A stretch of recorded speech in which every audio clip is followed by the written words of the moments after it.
ఇందాక మనం చదువుకున్న వాక్య భాగం న్యాయాధిపతుల గ్రంథం 9వ అధ్యాయం కొన్ని వచనాలు చదువుకున్నాం. ఆ వచనాల్లో ఎవరెవరు ఉన్నారమ్మా? ఎవరెవరు ఉన్నారు ఆ వచనాల్లో? చెప్పాలి, వెనకూడదు, కూర్చోకూడదు. నాకు జవాబు చెబితేనే వాక్యం చెప్పాలనిపించేది. ఇక్కడ మనం చదువుకున్న వాక్య భాగంలో ఎవరి గురించి చదువుకున్నాం ఏమా? చెట్లు గురించి చదువుకున్నాం. మనం చెట్లుమా మనుషులుమా? ఏమా?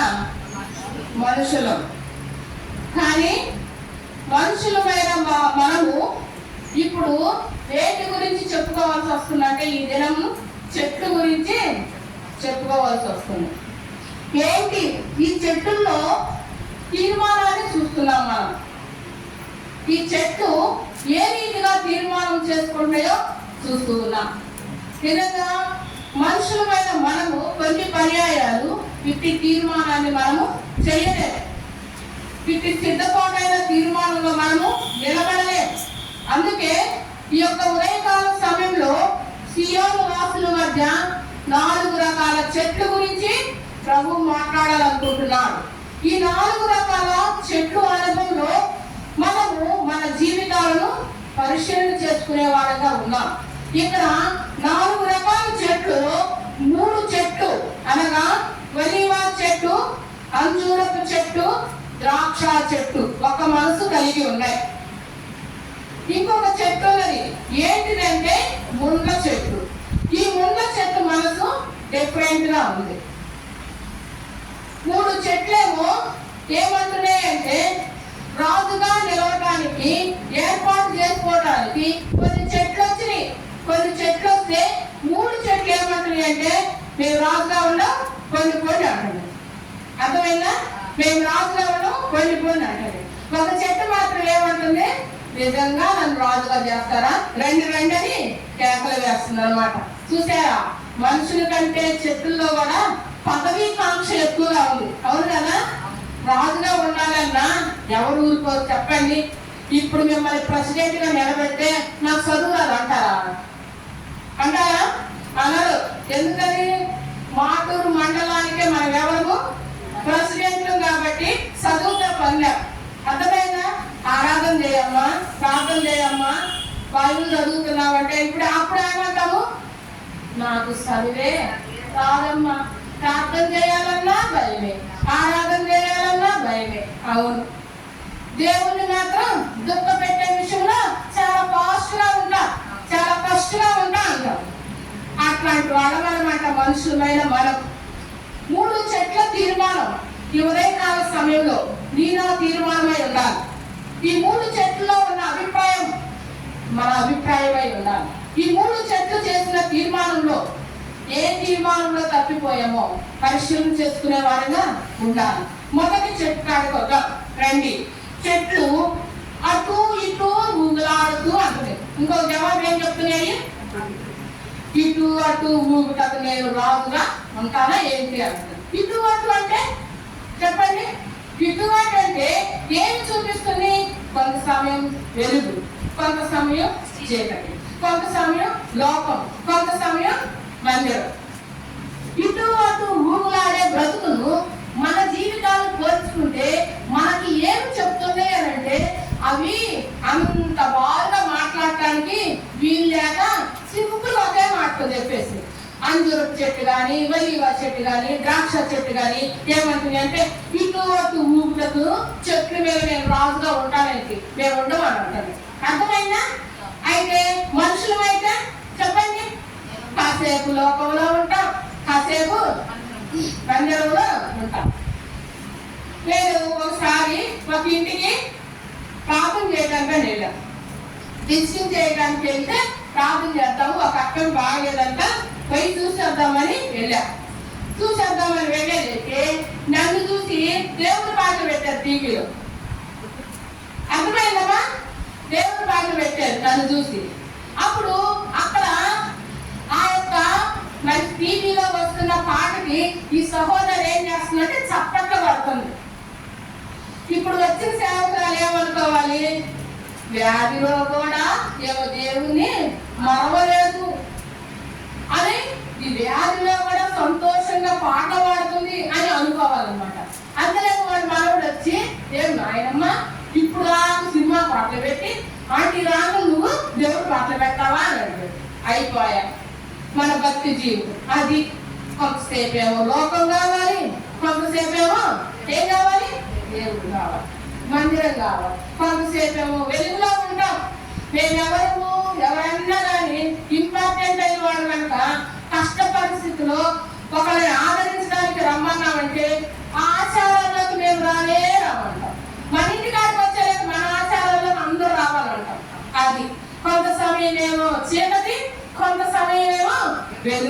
వెలుగు అనేది నిరంతరంగా ఉండాలి.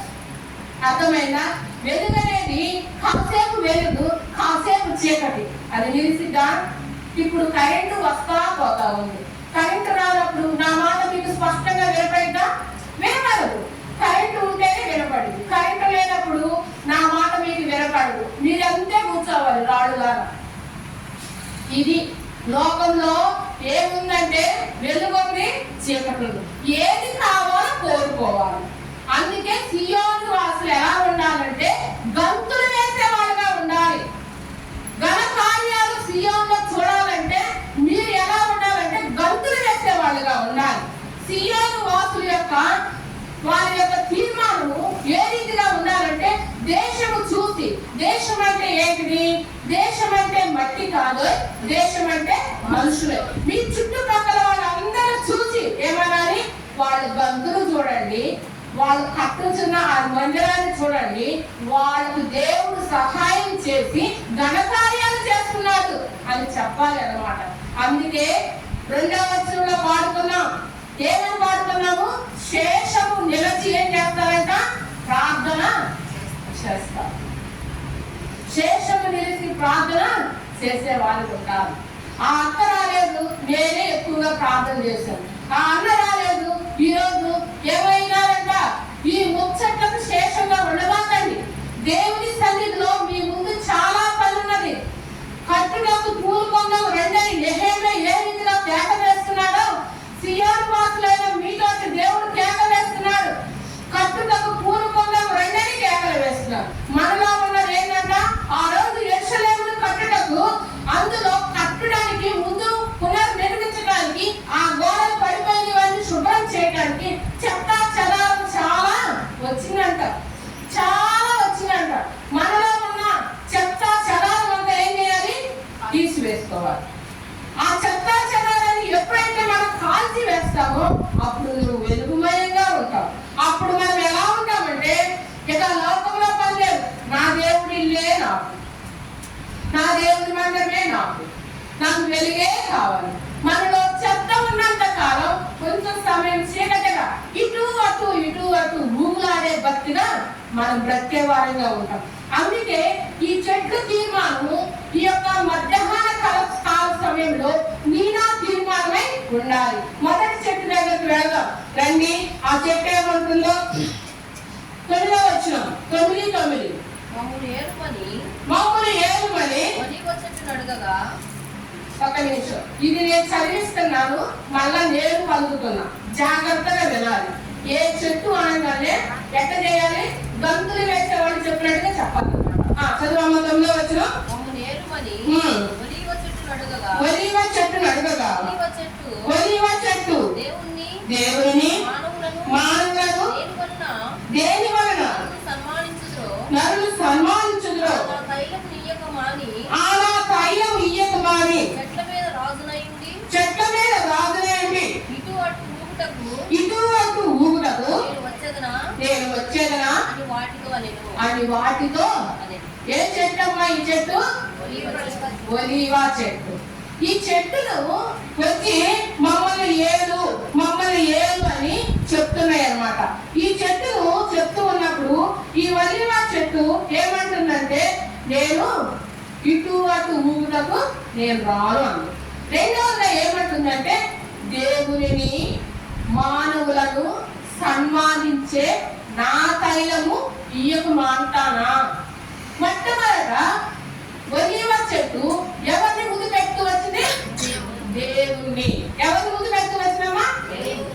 దేవుని ముందు పెడుతూ వచ్చింది. తర్వాత రెండవ స్థానంలో ఎవరున్నారు?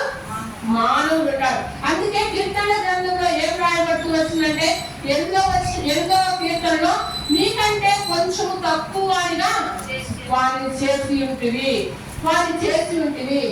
కొంచెం తక్కువ వారిగా చేసినప్పటికీ మహిమా ప్రభావ కిరీటములు వారికి ధరింప చేసినవి. అవును, ఈనాడు మనము దేవుని కంటే కొంచెం తక్కువైనప్పటికీ దేవుడు మనకి ఇచ్చిన అధికారం ఎట్టిది అంటే మహిమతో కూడిన అధికారం, ప్రభావంతో కూడిన అధికారం ఇస్తూ వచ్చిన వాడికి ఉన్నాడు. ఈ ఒలీవ చెట్టు అంటుంది దేవునిని మానవులను సన్మానించే ఆనా తైలం ఇయ్యక నేను మానుదునా అంటుందన్నమాట. అంటే ఈ ఒలీవ చెట్టు దేనికి సాదృశ్యంగా ఉన్నది? ఈ ఒలీవ చెట్టు అని అంటే నిరీక్షణకు సాదృశ్యంగా ఉన్నది. నిరీక్షణకు సాదృశ్యంగా ఉన్నది అంటే మనం ఏ రీతిగా చెప్పగలం ఇది నిరీక్షణకు సాదృశ్యమని అని చూసుకున్నట్లయితే ఈ ఒలీవ చెట్టులో మొట్టమొదటి అనుభవం మనం చూసుకున్నట్లయితే కీర్తనకారుడు అంటున్నాడు 52వ కీర్తన 52వ కీర్తన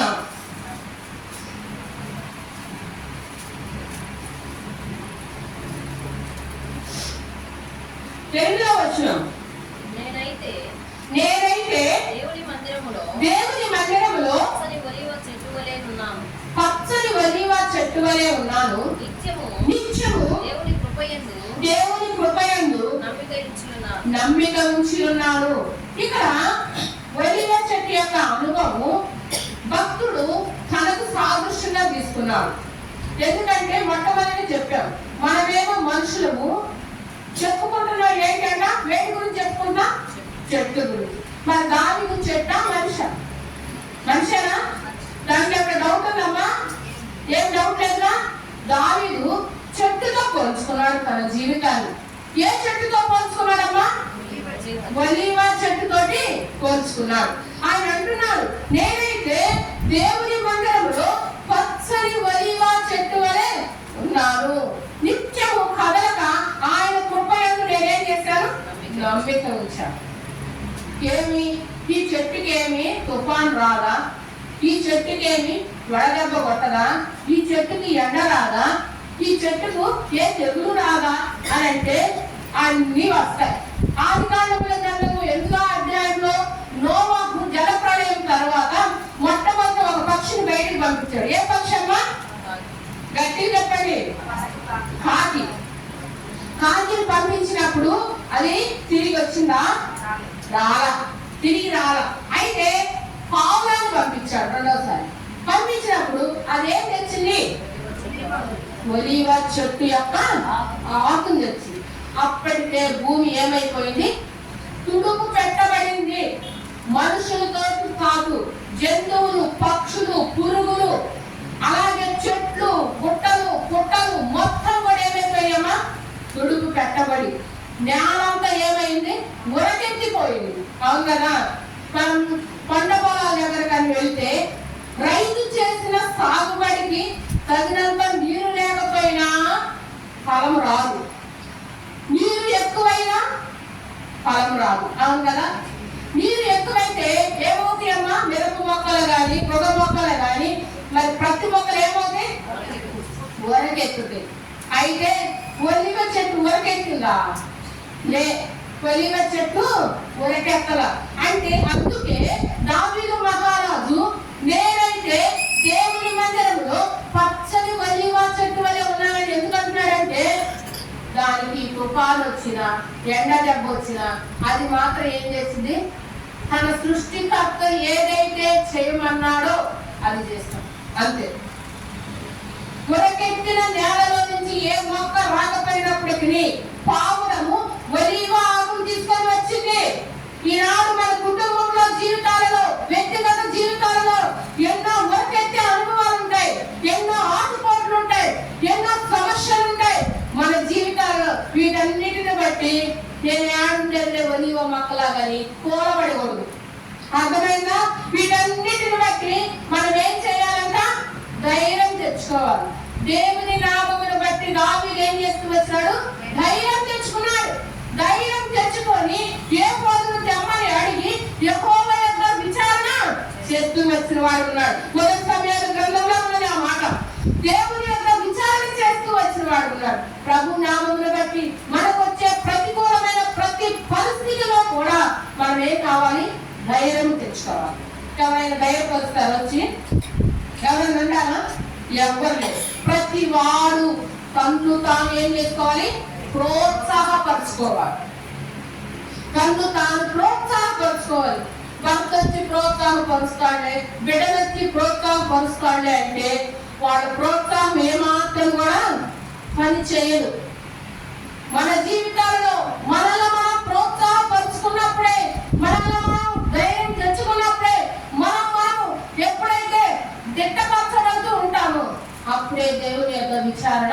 చేస్తాం, లేకుంటే దేవుని యొక్క విచారణ చేయలేం.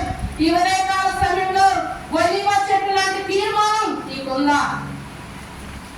ఒలీవ చెట్టు యొక్క అనుభవం నీకుందా? ఒలీవ చెట్టు 150 నిలబడు మెండుగా ఆకాశ తూములు విప్పబడి కురవబడిన వర్షంలో కూడా అది వర్షమంతా వెలిసిపోయి భూమి అంతా ఇంకా తేమగా ఉన్నప్పుడే మరలా చిగురించడానికి ప్రయత్నం పడుతూ వచ్చి. అందుకే పరమగీతం గ్రంథంలో ఏమన్నదంటే, చలికాలం గడిచిపోయాను, వర్షాకాలం ఇక రాదు. ఇప్పుడు ఏం చెయ్యి? బండ సందుల్లో ఉన్న నా పౌరమా, పేట పీఠంగా ఆశ్రయించిన నా పౌరమా, ఇప్పుడు నువ్వేం చెయ్యి? నీ స్వరమును నిలబడనివ్వు, నీ స్వరమును వినబడనివ్వు. అంతే. మనం ఒక రోజు బాగలేకపోయినా, 2 రోజులు బాగలేకపోయినా, మన మనస్సు బాగలేకపోయినా, కొంత సమయం సైలెంట్ గా ఉన్నప్పటికీ మన స్వరాన్ని వినిపించే విషయంలో వెనుక తీయకూడదు. అవులేదా? మన సండే స్కూల్ పిల్లలు, మా పిల్ల ఒక పిల్ల అంటుంది, ఏమంటుందంటే 4 సంవత్సరాల పిల్ల ఏమంటుంది, దాన్ని ఏదో అడుగుతూ వచ్చారు అక్కడ పిల్లలందరూ. అడుగుతూ వస్తే తగ్గేదే లేదంటారు. ఆ చిన్న పిల్ల అది ఇప్పుడు ఆ పాప అనుకుంటుంది, ఇటు తిరుగుతున్నది పాప. ఆ పాప అంటుంది తగ్గేదే లేదంటుంది అనమాట. అంటే దాని తీర్మానం ఏం తీర్మానం అంటే, అప్పుడు సండే స్కూల్ పిల్లలు ఇంకో పిల్లడు అంటున్నాడు, అది సినిమాలో మాట్లాడి అని అంటున్నాడు. చూసారా? ఆ పిల్ల తీర్మానం అది ఏ మాట అన్నా కానీ ఆ మాట ఎక్కడ ఉంది? ఆ పిల్లకి ఆ తీర్మానం ఎక్కడ ఉంది?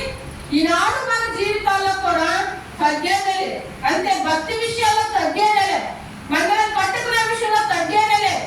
అందరూ చూస్తూ ఉన్నప్పటికీ మా భారమైన హృదయంతో మా హృదయాన్ని బద్దలు చేసుకొని, మా కన్నీరు వలకబడుతూ, మా మోకాలను దేవుని సన్నిధిలో అరగదీస్తూ తగ్గేదేదని ఉన్నారనమాట. ఈనాడు ఒలీవ చెట్టు తీర్మానం నీ తీర్మానం అయి ఉండాలి.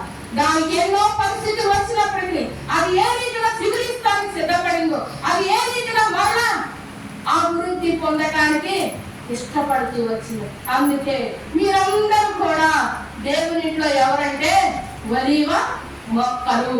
ఒలీవ మొక్కలు మొదటి అనుభవం, ఒలీవ మొక్కలో ఉన్న అనుభవం ఏంటిదంటే, ఎన్ని పరిస్థితులు ఉన్నప్పటికీ అది అభివృద్ధి పొందుతూ ఉంటారు. దాని తీర్మానం విషయంలో గొప్పదైన తీర్మానం కలిగినట్టుగా ఉంది. 2వ అనుభవం చూసుకున్నామా? ఒలీవ మొక్క యొక్క అనుభవం రండి. ఒలీవ మొక్క యొక్క 2వ అనుభవం కనుక మనం చూసుకున్నట్లుగైతే నిర్గమకాండం 27వ అధ్యాయం. నిర్గమకాండం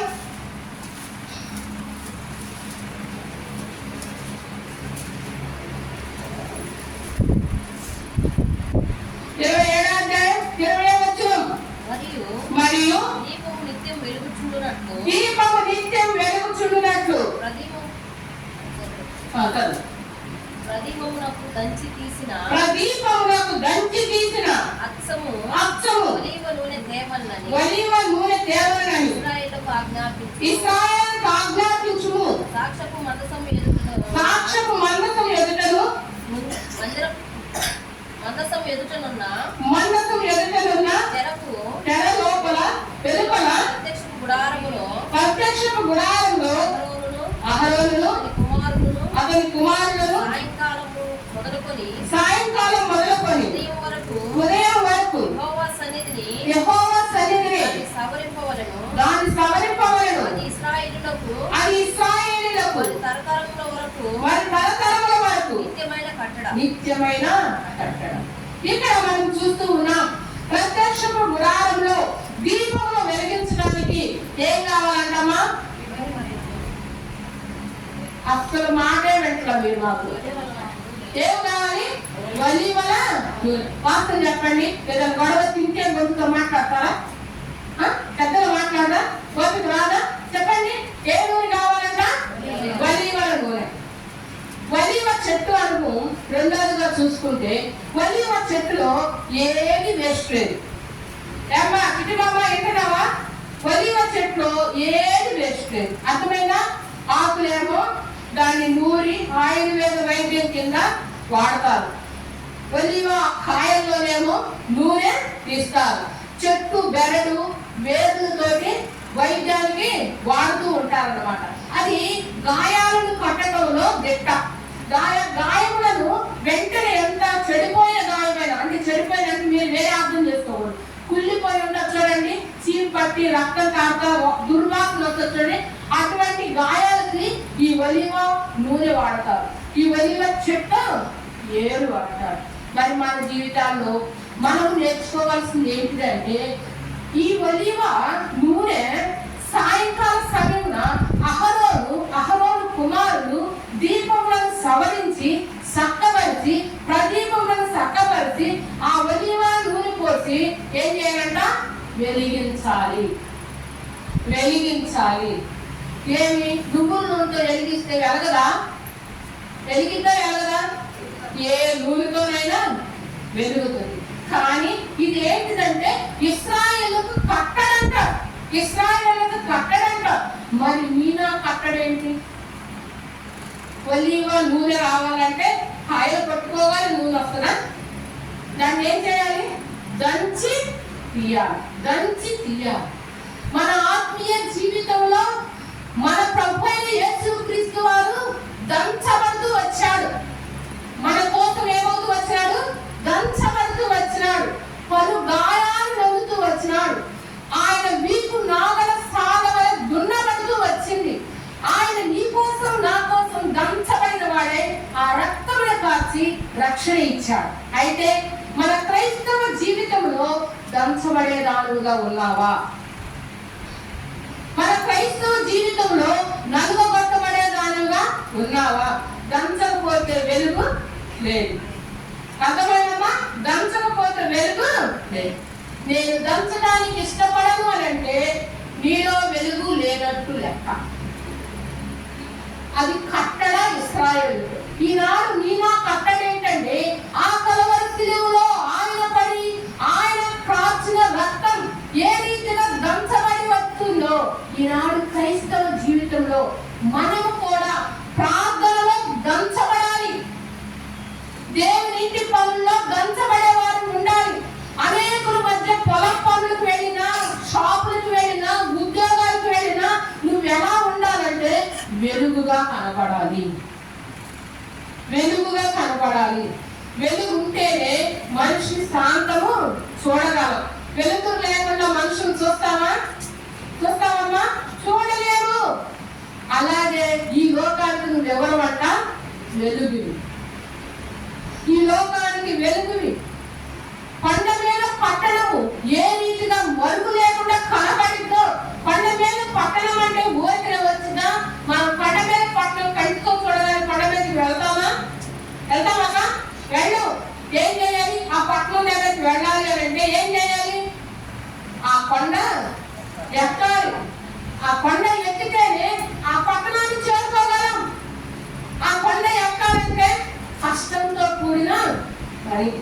అంతే నీవు నేను కూడా వెలుగుగా ఉండాలి అని అంటే మన జీవితాలలో మనం దంచబడే వారంగా ఉండాలి. కొన్ని పనులకు మనము దంచబడటానికి ఇష్టపడం. అర్థమైనా? స్వామి వాడు ఏముందని చెప్తారంట, వీధిలో సింహం ఉందంటారంట, బయట పులి ఉందంటారంట. అర్థమైందా? ఈనాడు క్రైస్తవాన్ని పేరు పెట్టబడి పిలువపడుతున్న మనం కూడా ప్రొద్దుపోతే చాలు ఆ వీధికి వెళ్ళకూడదు, ఇది వెళ్ళకూడదు, చచ్చిన తిరుగుతున్నారు, బతుకులో ఏడుస్తున్నారు. ఇలాంటి ఆచారాలు ఇంకా వదల్లా. ఇక నువ్వు దంచబడింది ఎక్కడ? మన జీవితాల్లో మనల్ని మనం ఏం చేసుకుంటూ ఉండాలంటే నలుగొట్టబడే వారంగా ఉండాలి. నా క్రైస్తవ జీవితంలో ఎంతమంది నా సహోదరులు నా కుటుంబం వారు రక్షణ లేక, రక్షణ అంటే ఏంటో తెలియక చీకటిలో ఉన్నారు. వాళ్ళని నేను వెలిగించాలంటే వాళ్ళ కోసం ప్రయాసపడాలి. వారిని నా వారుగా చేసుకోవాలి. నేను పొందే స్వాస్థ్యంలో పాలు భాగస్తులు అవ్వాలి అంటే వారిని కొరకు నువ్వేం చేయాలంటే దంచబడిన దానిగా ఉండాలి. ఈ అనుభవం ఉందా? ఒలీవ చెట్టు గురించి చెప్పుకుంటున్నాం. ఒలీవ చెట్టులో ఏమున్నది? మొదట ఎన్ని పరిస్థితులు వచ్చినప్పటికీ అది అభివృద్ధి పొందడానికి ఇష్టపడి ఉంది. రెండవగా చూసుకుంటూ వచ్చినాం, ఆ ఒలీవ చెట్టు కాయలు ఏమవ్వాలంట? దంచబడాలి. దంచబడితేనే ఆ ప్రదీపం వెలిగించేది. ఆ ప్రత్యక్షపు గుడారం యొక్క ఆ ప్రదీపములను వెలిగించినప్పుడు వాటిని ఏం చేయాలంట? సవరించాలంట. ఏం చేయాలమ్మా? సవరించాలి. సవరించాలంటే చెప్పాలి. సవరించడం అంటే ఏంటి? మనము వెనకటి రోజుల్లో అమ్మమ్మ వాళ్ళు దీపాలు పెట్టేవాడు, గుర్తుందా? మీరు లాందరూ బాగు చేయలేదా? సాయంకాలం కూడా బాగు చేయలేదు. మీ అక్క గారు చేపించారు అప్పుడు బాగు చేయలేదా? అప్పుడు ఏం తీసేవాడు? ఆ దీపానికి ముసి తీసేవాడా లేదా? సవరించడం అంటే అది. సవరించడం అంటే ఆనాడు అహరోను ఆ దీపాన్ని సవరించాలంటే సవరించడానికి ఒక వస్తువు వాడాడు. ఏంటిదంటే కత్తెర. అర్థమైనా? ఆ కత్తెరతోటి ఆ నుసు మొత్తం కట్ చేసిన తర్వాత ఆ దీపం ఎప్పుడు నుంచి అడగాలి? సాయంకాలం మొదలుకొని ఉదయం వరకు కూడా ఆరిపోకూడదు. దీపం అనేది ఆరిపోకూడదు. అందుకే ఒలీవ నూనెలో రెండో అంశం ఏంటంటే, ఒలీవ నూనె ఇదివరకు మన అమ్మమ్మల కాలంలో పూరింట్లు కట్టుకునేవాడు. అప్పుడు ఈ బిల్డింగ్ లేవు. పూరింట్లో ఉండేవాడు. చేతులు ఎత్తండి. ఉన్నారా? ఓకే. దీపాలు వెలిగించిన తర్వాత మన ఇల్లు కొంతకాలానికి లోపల ఎట్లా ఉంటుంది? ఎలా ఉంటుంది? నల్లగా అయిపోతుంది. అవును కదా? మసిబారిపోతుంది. కానీ ఒలీవ నూనె మసిబారేది కాదు, పొగ అనేది రాదు, మసిబారదు అనమాట. కనుక ఆ ఒలీవ నూనె ప్రత్యక్షపు గుడారము కట్టే దగ్గర నుంచి ఆ గుడారము అది పాతగిల్లేంత వరకు కూడా ఎక్కడ కూడా నల్లటి మసి అనేది దాని వెలుగుకి వెలుగే గాని నలుపు రాదు. ఈనాడు క్రైస్తవంగా మనం బ్రతుకుతున్నామంటే మనం వెలుగుగానే ఉండాలి కానీ చీకటిగా నల్లగా కనబడకూడదు. కనబడకుండా ఉండాలంటే ఏం చేయాలక్క అంటే దంచబడాలి. ఏం చేయాలమ్మా? దంచబడాలి. దంచబడాలి. దంచబడే వారన్నా ఉండాలి. ఆ ఒలీవ నూనె ఏ రీతిగా తన్ను తాను ఆ ఒత్తిలో కరిగిపోతూ ఉన్నదో అలాగే మన క్రైస్తవ జీవితంలో మనం కరిగే వారంగా ఉండాలి. అపోస్తలుడైన పౌలు అంటున్నారు, ప్రభు పరిచర్య కొరకు ఏం చేస్తాడంట? నన్ను నేను వేయపరుచుకుంటున్నా. నన్ను నేను వేయపరుచుకుంటున్నా. నిజంగా ఆ ఖర్చు అనేది మనల్ని మనం ఖర్చు చేసుకునే వారంగా ఉండాలి. అందుకే ఒలీవ చెట్లు దావీదు మహారాజు, నేను ఒలీవ చెట్టు వల్లే ఉంటానయ్యా. ఎందుకో తెలుసా? నాకెంతో సుడిగుండాల పరిస్థితులు అయినప్పటికీ నేను ఒలీవ చెట్టు వల్ల ఉంటాను. ఒలీవ చెట్టుతో నేను పోల్చుకున్నానంటే నా జీవితం ఎప్పుడు కూడా అంకురిస్తా ఉంది, అభివృద్ధి పొందేది కాదు. నా జీవితం ఎప్పుడు కూడా నలగగొట్టకుండా, నా జీవితాన్ని ఎప్పుడు కూడా నన్ను నేనుగా తగ్గించుకునేదాన్ని. నా జీవితం ఎప్పుడు కూడా ఒలీవ చెట్టు అడుగు ఉంటేనే నాలో చీకటి అనేది ఉండదు. ఈ యొక్క మధ్యాహ్న కాల సమయంలో సియోను వాసులారా, మీ జీవితాలను వెలుగుమయంగా ఉన్నాయని చెప్పుకుంటూ చీకటిలో ఉన్నావేమో, వెలుగులో నేను ఉన్నానని భ్రమపడుతున్నావేమో. భ్రమపడే భక్తి దేనికి పనికిరాదు. భ్రమపడే జీవితం దేనికి పనికిరాదు. ఒకడు కలగని తెల్లవారిన తర్వాత లేచిపోయి ఆ కళ ఏం చేస్తాడు? మర్చిపోయినట్టే భ్రమపడే భక్తి కూడా. అర్థమైందా? అలాంటి జీవితంలో మనం ఉన్నామేమో. అందుకే ఈ ఉదయకాల సమయంలో ఒలీవ మొక్కలో సుగుణాలు మనలో ఉన్నాయా? మనలో ఉన్నాయా? ఒలీవ చెట్టు యొక్క అనుభవంలో అది కట్టడగా నేర్చుకున్నారు ఒలీవ నూనెను. ఈనాడు నీ కట్టడేంటి? నీ తీర్మానమేంటి? మన తీర్మానమేంటి? మనకు తీర్మానంలో ఎలా ఉండాలంటే వెలుగుమయంగా ఉండాలి. అందుకే దావీదు మహారాజు అంటున్నాడు 148వ కీర్తనలో దేని పోల్చుకుంటూ వచ్చినాడు? మా యవ్వనులు తమ యవ్వన కాలంలో ఎదిగిన మొక్కల వలెను. మా పిల్లలు ఎలా ఉండాలంట? నగరకై చెక్కబడిన మూల కంబాల వలెను. 128వ కీర్తనలో ఏమంటే నీలోకి నీ భార్య ఫలించు ద్రాక్షావళి వలెను. నా భోజనపు బల చుట్టూ పిల్లలు ఎలా ఉండాలంట? ఇప్పుడు మన పిల్లలు కూడా ఎవరిగా ఉండాలమ్మా? ఒలీవ మొక్కల వలె. నేను ఒలీవ మొక్కగా ఉంటారు. మరి మన పిల్లలు ఒలీవ మొక్కగా ఉండాలి అంటే ఏం చేయాలి? మన ఇంట్లో మన కుటుంబం అంతా ఒలీవ మొక్కగా ఉండాలంటే ఏం చేయాలి చెప్పండి? మనల్ని మనం ఏమవ్వాలి? దంచబడాలి. మనల్ని మనం దంచబడాలి. దంచబడితేనే మనము వెలుగు ఇవ్వగలం. రాత్రి వేళ ఆమె దీపం ఏమవుతుందంట? ఆరిపోదు. ఎందుకని అంటే ఆ నూనె ఏంటిది? ఒలీవ నూనె, ఒలీవ తైలం. కనుక మూడో అనుభవం ఏంటిదంటే ఈ ఒలీవ నూనె దేనికి సాదృశ్యం అంటే నూనె అంటేనే పరిశుద్ధాత్మ దేవునికి సాదృశ్యం. నూనె అంటేనే పరిశుద్ధాత్మ దేవునికి సాదృశ్యం. ఈ ఒలీవ నూనె కలిగిన అనుభవంలో నీలో నాలో పరిశుద్ధాత్మ దేవుడు ఉంటేనే మనం ఏమవుతామంటే వెలిగించబడేవారుగా ఉంటాం. పరిశుద్ధాత్ముడు నీలో నాలో ఉంటేనే వెలుగుమయంగా ఉంటాం. పరిశుద్ధాత్ముడు నీలో నాలో ఉంటేనే మనల్ని మనం అభివృద్ధి పొందేవారుగా ఉంటాం. పరిశుద్ధాత్ముడు నీలో నాలో ఉంటేనే యెహోవా మందిరములో నాటబడిన మొక్క వలె వర్ధిల్లేవారుగా ఉంటాం. ఈ అనుభవం వల్ల ఇట్టి అనుభవం చేత నింపబడిన వారుగా ఉన్నామా? నా ప్రియ సహోదరి, మన జీవితాల్లో మనము ఈ ఒలీవ చెట్టు గురించి ఇంకా ఆపుకున్నాం. ముందుకు వెళదాం. మన జీవితాన్ని ఒలీవ మొక్క వలె పరిశీలన చేసుకునే వారిగా ఉన్నాం. మొదటిగా ఒలీవ మొక్క ఏమవుతూ వచ్చిందమ్మా? ఎన్ని పరిస్థితులు వచ్చినా అభివృద్ధి పొందటానికి ఇష్టపడుతూ వచ్చింది. రెండవదిగా ఒలీవ మొక్క ఏమవుతూ వచ్చింది? దంచబడుతూ వచ్చింది. దంచబడుతూ వచ్చింది కాబట్టి వెలుగుతో నింపబడుతూ వచ్చింది. మూడవదిగా ఒలీవ నూనె దేనికి సాదృశ్యంగా ఉన్నది అని అంటే పరిశుద్ధాత్మకు సాదృశ్యంగా ఉన్నది. లోకానికి వెలిగించే దానిగా నువ్వు ఉండాలి. లోకమును వెలిగించే వారుగా మనం ఉండాలి. లోకంలో మనము వెలుగు వలె మనము ఏమవుతూ ఉండాలి? ప్రకాశించే వారుగా ఉండాలి. అందుకే ఫిలిప్పీ పత్రికలో అనుకుంటా జీవ వాక్యాన్ని చేత పట్టుకొని లోకంలో ఎలా ఉండాలంట? రండి, జ్యోతుల వలె ప్రకాశించే వారుగా ఉండాలి. కానీ ఆ వాక్యం చదవండి తీస్తే అట్టి జనము మధ్యను మీరు జీవవాక్యమును చేత పట్టుకొని లోకమందు జ్యోతుల వలె కనబడుచున్నారు. అందువలన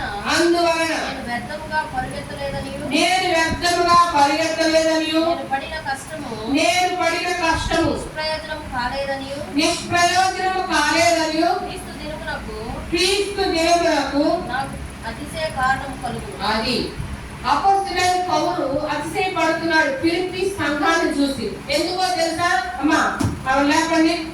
అపోస్తలుడైన పౌలు ఫిలిప్పీ సంఘాన్ని చూసి మరి అతిశయపడుతున్నాడు, గర్వంగా చెప్తున్నాడంట. మన మాటూరు వచ్చాడంట అపోస్తలుడైన పౌలు. ఏ ఊరు వచ్చాడు? మాటూరు వచ్చాడు. మాటూరు వచ్చి సియోను వాళ్ళ దగ్గరకు వచ్చారు. సియోను వాళ్ళ దగ్గరకు వస్తే వీళ్ళందరూ చూసి తెల్లబొట్లు వేసుకునేదైతే ప్రైజ్ లాడ్ చెప్పారు. ప్రైజ్ లాడ్ చెప్పారైతే పౌలు గారు కూడా ఏం చెప్పాడు? ప్రైజ్ లాడ్ చెప్పాడు. ప్రైజ్ లాడ్ చెప్పి పరిచయం చేస్తున్నాడు. అమ్మా, నేను పలానా అపోస్తలుడైన పౌలు. అమ్మో, నువ్వు మా ఊరు వచ్చావా పౌలు గారు అన్నావంట. నువ్వు మా ఊరు వచ్చావు పౌలు గారు అంటే అవునమ్మా, ఈ యొక్క ప్రపంచం అంతట్లో ప్రతి చిన్న గ్రామానికి కూడా నేను రావాలని తీర్మానం చేస్తున్నాను అంటే ఎందుకోసం అయ్యా పౌలు గారు, ఎందుకోసం పౌలామయ్య అన్నారంట. అంటే పౌలామయ్య చెప్తున్నాడు ఏమనంటే, నేను 14 పత్రికలు రాశాను కదా, కానీ ఆ 14 పత్రికలో ఫిలిప్పీ సంఘానికి రాసిన పత్రిక మీరు చదివేరా అన్నాడు. అంటే బోర్డెన్ సార్లు చదివాను అన్నాడు. బోర్డెన్ సార్లు చదివితే మరి 2వ అధ్యాయం 16 వచనం ఏముందో చెప్పమన్నాడంట. ఏముందో మాకేం తెలుసు, నువ్వు చదివి చెప్పన్నాడంట. అర్థమైందా? అప్పుడు అన్నాడంట, ఆ సంఘం నేను చాలా గర్విస్తున్నానమ్మా ఆ సంఘాన్ని బట్టి. ఎందుకో తెలుసా అన్నాడు. ఏమో మాకేం తెలుసా అన్నయ్యా, నువ్వే చెప్పన్నయ్యా అన్నారంట. అంటే ఆ సంఘము ఎట్లా ఉండదో తెలుసా? జీవవాక్యాన్ని పట్టుకొని జ్యోతులు వలె వెలుగుతూ ఉంటారు ఎప్పుడు. వాళ్ళ దగ్గర చీకటే అస్సలు కనపడదు. ఏందమ్మా మీరు ఇంతగా ప్రజ్వలిస్తున్నారు, ఎంతగా వెలుగు భయంగా ఉన్నారంటే, అన్నయ్య నువ్వేమంటా మాకు పత్రిక రాసావు, ఆ వాక్యం మాకేమైంది, వచ్చబడింది. ఆ వాక్యం హృదయం అంతే స్టాక్ అయిపోయి ఆ వెలుగు ఎక్కైపోయింది, మేమందుకే వెలుగుతున్నాం. ఇప్పుడు మనము ఎక్కడో అక్కడ జోరులు పడతాం, ఎక్కడో అక్కడ నిద్రపోతాం. మనం జీవవాక్యం అని ఎట్లా చెప్పగలం, ఏ రీతిగా చెప్పగలం? ఉత్సాహపరిచే దినాల్లో వాక్యం వినాలి. ఎందుకంటే ఇందాక ఏ దినాల్లో ఉన్నాం మనం? చెడ్డ దినాల్లో ఉన్నాం, దుర్దినాల్లో ఉన్నాం. మన జీవితాలు ఇంతటి ఆహారం జరుగుతున్నప్పుడు దాన్ని తినడానికి ఇష్టపడరు. పలావ్ దమ్ బిర్యానీ తెచ్చి నీ ముందు పెట్టి నిద్రపోతారా? ఆ వాసనకే పసిబిడ్డవాళ్ళు తెలిసి మనకి అంతకంటే శ్రేష్టమైంది ఆహారం. అర్థమైనా? అంతకంటే రుచి కలిగింది. యెహోవా ఉత్తముడని రుచి అది. ఆ రుచి తెలియకే ఈనాడు అడుపట్టం, ఇటు పట్టం, ముందు పోవడం, వెనక పట్టం అయిపోయింది. ఆ రుచి తెలిసిన వాళ్ళు ఏం చేస్తారు? యువర్ అటెన్షన్ ప్లీజ్ అంటారు. అంతేనా? వాక్యం వెంటనే ఏం చేస్తారు? చెవులను అప్పగిస్తారు, హృదయాన్ని తెరుస్తారు, వెంటనే వెళ్ళడానికి ఇష్టపడేవారు. కానీ తప్పు మీది కాదు. చెవులు సరిగ్గా ఇవ్వడానికి శత్రువు వారి వశంలో పెట్టుకున్నాడు. అందుకే మన జీవితాల్లో మనం ఎలా ఉండాలంటే, నువ్వు ఒక ఒలివ నూనెగా ఉండాలంటే నువ్వు జీవవాక్యాన్ని చేతబట్టి జ్యోతి వలె వెలుగు. అందుకే యెషయా గ్రంథం 61వ అధ్యాయంలో ఏమున్నది? లెమ్ము తేజరిల్లుము, వెలుగు నీ యొద్దకు వచ్చి ఉన్నది అని అంటున్నాడు.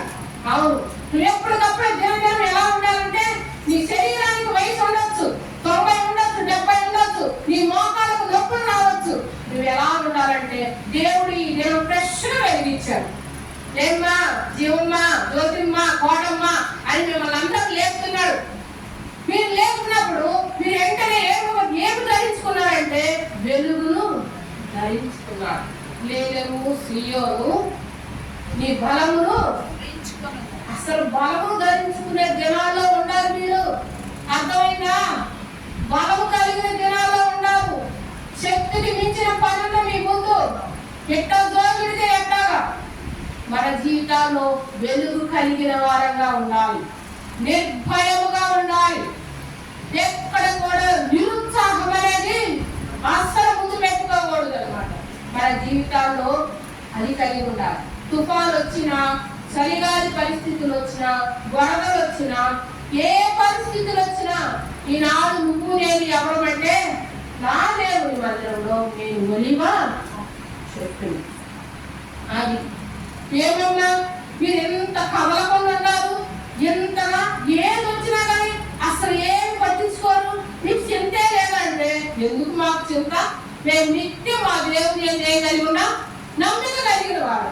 ఆయనే తీసుకుంటాడు, ఆయనే మా చింతలన్నీ భరించేవాడు. మా పక్షంగా ఆయనే ఉన్నాడు కనుక మేము ఒలివ మొక్కలు అంటాడమ్మా, మాకేది దిగుతాను దేవుడు అంటారా?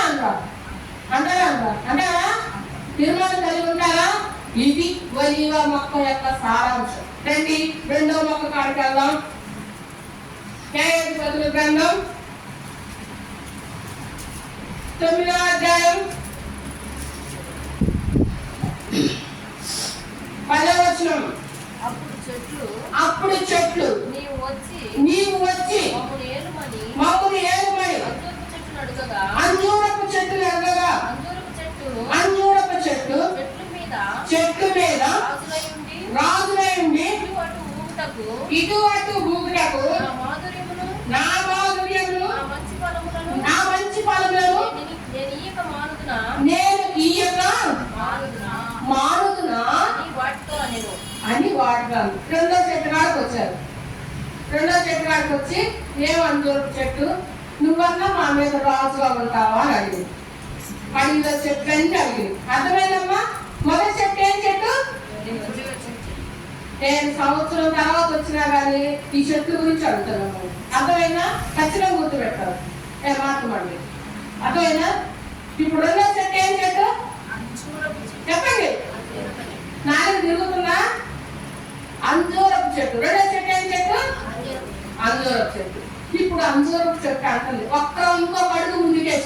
చెట్టు. పాపం ఒలివ చెట్టేమో అమ్మ నేను రాజుగా చూడలేదు. ఎందుకో తెలుసా? నేను నా దేవుడిని మానవుని ఏం చేయాలి? సన్మానము చేయాలి. ఇంకా ఒలివ చెట్లు చాలా అనుభవాలండి. సమయము ఇప్పటికే చాలా అవుతుందని కొద్దిగానే చెప్తూ వచ్చిన. ఇంకా ఒలివ చెట్టు అనుభవం చాలా ఉంది. ఇప్పుడు రెండో చెట్టు వరకు వచ్చాం. ఆమెమో ఒలివ చెట్టేమో స్లోగా చెప్తే అంజూరు చెట్టు ఏం చెప్పిందంటే చాలా గట్టిగా చెప్పింది. ఏమని చెప్పిందో తెలుసా? ఏంటి నా మాధుర్యమును నా మంచి ఫలమును నేను ఇయ్యక చెట్ల మీద రాజుగా ఉండి ఇటువంటి ఊగుతాననుకుంటారా అన్నాడు. ఏమన్నాయి? అంజూరు చెట్లు రెండు లక్షణాలు చెప్పి నేను చెప్పింది చెప్పమ్మా. నా మాధుర్యము నా మంచి ఫలం. చూసారా? నా మాధుర్యము నా మంచి ఫలం. ఇది దేవుని వాక్యానికి సాదృశ్యం. ఎందుకనంటే కీర్తన గ్రంథం 19వ అధ్యాయంలో ఏమన్నది చెప్పండి. కీర్తన గ్రంథం 19వ అధ్యాయం 10వ వచనం చదవండి. అవి బంగారము కంటెను విస్తారమైన మేలిమి బంగారం కంటెను కోరదగినవి తేనె కంటెను జుంటె తేనె దారల కంటెను మధురమైన. చూసారా? అంజూరపు చెట్టు దాని మాధుర్యము ఎలా ఉందంట? తేనె కంటెను జుంటె తేనె దారల కంటెను మధురమైనది. ఏంటిది ఇది అంటే దేవుని వాక్యం. దేవుని వాక్యం. దేవుని వాక్యము ఎలాంటిగా ఉంటుందంటే ఎంత రుచి కలిగిందంటే నువ్వు ఎంతగా తేనె దగ్గరగా మన వేరు గురించి మనము నాలుగు మీద పెట్టుకుంటే అది మింగిన తర్వాత సాయంకాలం వరకు కూడా ఆ తీపి పోదు. తేనె తిన్నారా లేదా? తిన్నారా? వజ్రాలు తేనె తిన్నారా? బెల్లం తేనె తిన్నారా? ఆ పుట్ట నుంచి కొట్టుకు ఆ పట్టు తేనె పట్టులో నుంచి వచ్చిన ఆ పచ్చి తేనె సాయంత్రం దాకా కూడా దానికి ఆ తీదనం మనం ఏం చేస్తాం? లావాజాలు మింగుడు పెట్టినప్పుడు కూడా అదే తీపి అదే వాసన. చూసారా? జుంటె తేనె దారలు. ఈ పరిశుద్ధ గ్రంథం ఏంటిదంట? జుంటె తేనె దారలు. అర్థమైందా? బైబిల్ చదువుతున్నప్పుడు ఇంట్లో మనవడో మనవరాలు వచ్చామనుకో వెంటనే ఏం చేస్తాం? ఈ జుంటు తేనె దారాల్ని పక్కన పెడతాం. అర్థమైందా? సరే మన ఇంట్లో బెల్లం పాయసం కాసుకున్నాం అనుకో, మీ మనవడో మనవరాలు వచ్చారనుకో పక్కన పెడతావా? ఎందుకని? పాలకాలనే చేసుకున్నాం అనుకో అది పక్కన పెడతావా? తింటామో పక్కన పెడతావా? ఏమర్థం అక్క? అది ఖచ్చితంగా ఆగరా ఇష్టపడి చేసుకున్నాను కాసేపు అక్కడ కూర్చోరా ఇదిగో అని వాటికి ఏం చేస్తాం? ఆ పాలకాయలో మన ఏళ్ళు నుంచి వాటి రోట్లో పెట్టి మనం లాగుతాం. దాన్ని అయితే మాత్రం ఆస్వాదిస్తాం తినడానికి మంచిగా. ఈ చుంటె తేనె దారాల కన్నా మధురమైన ఈ మాటలు మాత్రము ఎవరొచ్చినా కానీ ప్రైజ్ రాడు అక్క అంటే చాలు అక్కని పక్కన పెడతాం. తెలుసాలు చేసేస్తాం అబ్బాయి. ఎన్ని పర్యాయాలు అంటే నేను ఇక్కడ చెప్పడం ఉద్దేశం ఏంటిదంటే ప్రార్థన చేయడం అనేది దేవునితో మనము మాట్లాడతాం. అవును కదా? బైబిల్ చదవటం అంటే ఏంటంటే దేవుడు మనతోటి మాట్లాడతాం. మనం బైబిల్ చదువుతున్నప్పుడు దేవుడు మనతో మాట్లాడుతున్నాడు. దేవుడు మనతో మాట్లాడుతున్నప్పుడు ఇప్పుడు దేవుడు మనతో మాట్లాడుతున్నాడు అంటే ఏం చేస్తున్నామా? ఆగయ్య కాసేపు మా ఫ్రెండ్ వచ్చింది, లేకపోతే మా భర్త గ్రానైట్ నుంచి అలసిపోయి వచ్చాడు, కాస్త నీళ్లు తోడాలి, లేకుంటే మా మనవరాలు ఏడుస్తుంది ఆనెక్కు చదువుకుంటాను అని అంటున్నావు అన్నమాట. చూసావా? నువ్వెవరివి? ఒలివా మొక్కలు. అది మర్చిపోవాట. అలాంటి అనుభవం మనకు ఉంటే ఇది చదవటానికి కూడా ఒక సమయాన్ని కేటాయిస్తాం. అర్థమైనా? రోజుకి ఎన్ని గంటలమ్మా? 24 ఎన్ని గంటలు చెప్పాలి? మా ఓళ్ళు ఎన్ని రోజు ఎవరలేదు అనుకోడు. ఎన్ని గంటలు చిరిమమ్మా? 24 గంటలు. 24 గంటలు. అర్థమైనా? ఈ రోజు పొలం పోయి 100 రూపాయలు తీసుకొచ్చావు, నువ్వు తెచ్చావు. 100 రూపాయలు దేవుడు బాగా అంత రూపాయలు. ఈ లెక్కలు బాగానే ఉంది. 24 గంటల దేవుడి లెక్క ఎంత? ఎంత దేవుడిది? 2.5 గంట. దేవుడి సమయం ఎంతది? 2.5 గంట అనమాట. 2.5 గంట ఆయన తీయాల్సిన సమయం కూడా ఆయన తీక ఇప్పుడు నాతో పైకి పోయి రావడం. అర్థమైందా? ఆ మాట అనేది ఎవరిది కాదు. మన వీధుల్లో ఎవరన్నా వస్తే ఏమంటావు చెప్పండి? మా చేతులు కాడి లేవు, ఇప్పుడు కాదు పైకి పోయిరా అంటాం. అట్లా ఉన్న మన పని, మన క్రైస్తవ జీవితం. అర్థమైందా? ఎవరు అన్నారా అని ఈ చుంటి నేరదారులు కాస్త ఏమైపోతాయి? చేతుదారులు అయిపోతాయి. అందుకే లోకంలో ఏమున్నదంటే చేదున్నది, తీపున్నది, 2 ఉన్నాయి. చేదు అనుభవాలు ఉన్నాయి, తీపి అనుభవాలు ఉన్నాయి. చేదు అనుభవాల్లో మన జీవితం ఉంటుందంటే ఖచ్చితంగా నిన్ను తీపి చేసేది ఏంటంటే ఈ పరిశుద్ధ గ్రంథం. ఏ మనుషుని మాట నిన్ను తీపి చేయదు. ఏ మనుషుని మాట అంతగా స్వీట్ గా నీకు ఉండదు, తీయనంగా ఉండదు. కొంతమంది మాటలు ఉంటాయి, కమ్మగా ఉంటాయి. ఎట్లా ఉంటాయి? అసలు ఎట్లా ఉందంటే కూరతో ఆలిపేసినంత ఉంటాయి. కానీ పక్కకు పోయిన తర్వాత మనం చెప్పినంత వాళ్ళకి చెప్పుకుంటే వాళ్ళు ఆదరించి ఏం చేస్తావు? ఓ మురిసిపోయి ఉంటావు. ఈ లోపు ఆ వీధి మొత్తాన్ని తెలిసింది ఈ విషయం. అది దేవుడు ఎవరికైనా చెబుతున్నాడా మన విషయాలు? అమ్మా, మనకు వ్యాధి కానీ, భర్త కొట్టని, బిడ్డలు విసిగించని, అల్లుడు విసిగించని, కోడల చేత దెబ్బలు తిని, అవన్నీ నువ్వు చెబితే తప్ప ఎవరికి తెలియదు. కానీ దేవుడు చెప్తే ఎవరికైనా చెబుతున్నాడా? ఎవరికి కూడా. మన దేవుడు దాచుకునే దేవుడు. నేను ఆయన చేతి నీడలో ఏమవుతున్నావు? దాచబడుతున్నావు. అందుకే 91వ కీర్తన 4వ వచనంలో ఏముందంటే ఆయన రెక్కలతో నీకు కప్పులు, ఆయన రెక్కల కింద నీకు ఆశ్రయము కలుగులు. చూసారా? మనం పొందవలసిన స్థలం అది. మనం చెప్పుకోవలసిన ఆయన ఈ జుంటెతేనే గారల కంటే మధురమైన ఈ వాక్యాన్ని మనము పక్కన పెడితే మన జీవితంలో వచ్చే నష్టాలన్నీ అవి. అందుకే అందరూ చెప్పండి, నా మాధుర్యాన్ని, నా మంచి పనులను నేను మానుదునా. మన దగ్గరకు వచ్చినప్పుడు అమ్మా నేను మాధుర్యమైన సమయం నాకు ఇప్పుడు కాదులే, కాసేపాగా నేను వాక్యం చదువుకోవాలి, నేను ప్రార్థన చేసుకోవాలి. ఇది మన తీర్మానమైన. విజయవాడ ఇమాన్యుల్ అన్న భార్య నేషత్తుంది. ఒకసారి మేము విజయవాడ మా బ్రదర్ వాళ్ళు వెళ్ళాము. దేనికి వెళ్ళారంటే అది డిసెంబర్ మాసం, కొత్త సంవత్సరం క్యాలెండర్లకి, మోటో కార్డులకి వెళ్ళాము. అప్పుడు కృష్ణా జిల్లాలో పరిచయం చేస్తాం. వెళ్తే విమాకేలు సొంత తన భర్త ఇచ్చిన సాక్ష్యం ఏదో తెలుసా? అక్కేదన్నా అంటే అక్క ప్రార్థనలో ఉండి ఇక బయటికి రాదు, ఎవరు కూడా మాట్లాడటానికి లేదు. ఎందుకంటే సండే స్కూల్ పిల్లలకు కొన్ని ప్రైజ్లు ఇవ్వటానికి కానీ అక్క దగ్గర ఆ మెటీరియల్స్ ఉన్నాయేమో అని అడగటానికి కూర్చుంటే మీరు ఎంతసేపు కూర్చున్నా సాయంత్రం అయింది, మధ్యాహ్నం కాలం దాకైనా అవుతుంది. అక్క ప్రేయర్ విషయంలో రాజీ పడదు. అక్క ప్రార్థనలో కూర్చున్నా, దేవుని వాక్యంలో కూర్చున్నా, తర్పిది పిల్లలు కూడా పోరయ్యా, అందుకే తర్పిది పిల్లలు తెచ్చి మీకు తీస్తున్నారని చెప్పారు. చూసారా ఎంతో తీర్మానం. మరి ఆ దైవదాసురాలుని మరి విజయవాడ చుట్టుపక్కల ప్రాంతంలో విశ్వాసులు, వారి ఫోన్లు, వాడి మంచి చెడు కనుక్కోవటం ఎంత బిజీగా ఉంటుందో తెలుసా? కానీ దేవునికి ఇచ్చే సమయం దొంగిలించినా దేవునికి ఇవ్వవలసిన సమయం ఇవ్వాలమ్మా. మన దారిద్ర్యం ఏంటంటే అందరూ చెట్టు లాంటి తీర్మానం లేదు మనకి. అందుకే మనకు దరిద్రం అవుతున్నాం.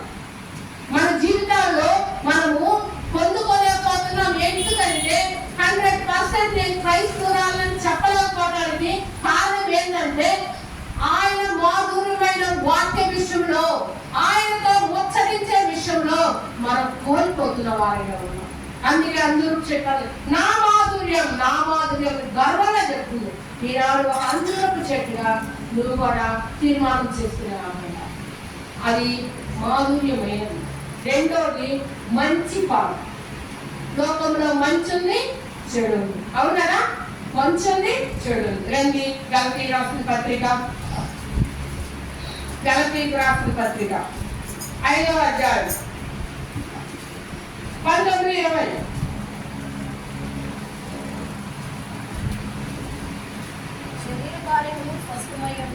శరీర కార్యములు స్పష్టమై ఉన్నవి అవేవనగా జారత్వము, అపవిత్రత, కాముకత్వము, విగ్రహారాధన, అభిషారము, ద్వేషములు, కలహము, మత్సరములు, క్రోధములు, కక్షలు, భేదములు, విమతములు, అసూయలు, మత్తతులు, అల్లరితో కూడిన చాలు. ఇవన్నీ చెడ్డ ఫలాలు. ఇవన్నీ ఎందుకు జరిగించిన అక్క అనుకుంటున్నారు? ఇవన్నీ ఏంటమ్మా? చెడ్డ ఫలాలు. చూడండి, ఈ భయంకరమైన ఫలాలలో ఏదో ఒక ఫలం మనకు ఉంటది. అసూయ అనేది ఉంటది ఉండదా? అది మన పుట్టుకతో వచ్చింది. అర్థమైందా? ఆ అసూయ అనే ఫలము పుట్టుకతోనే వచ్చింది. అసూయ ముందు పుట్టి మనం పుట్టాం, స్త్రీలమైన మనం పుడుతూ వచ్చాం కనుక అసూయ ఇది ఏంటిది అని అంటే చెడ్డ ఫలం, ద్వేషించడం. చూడండి, మన బిడ్డరాలు ఒక ఆమె ఇదే ఫలాలు ఫలిస్తుంది. ఎవరాము చెప్పండి?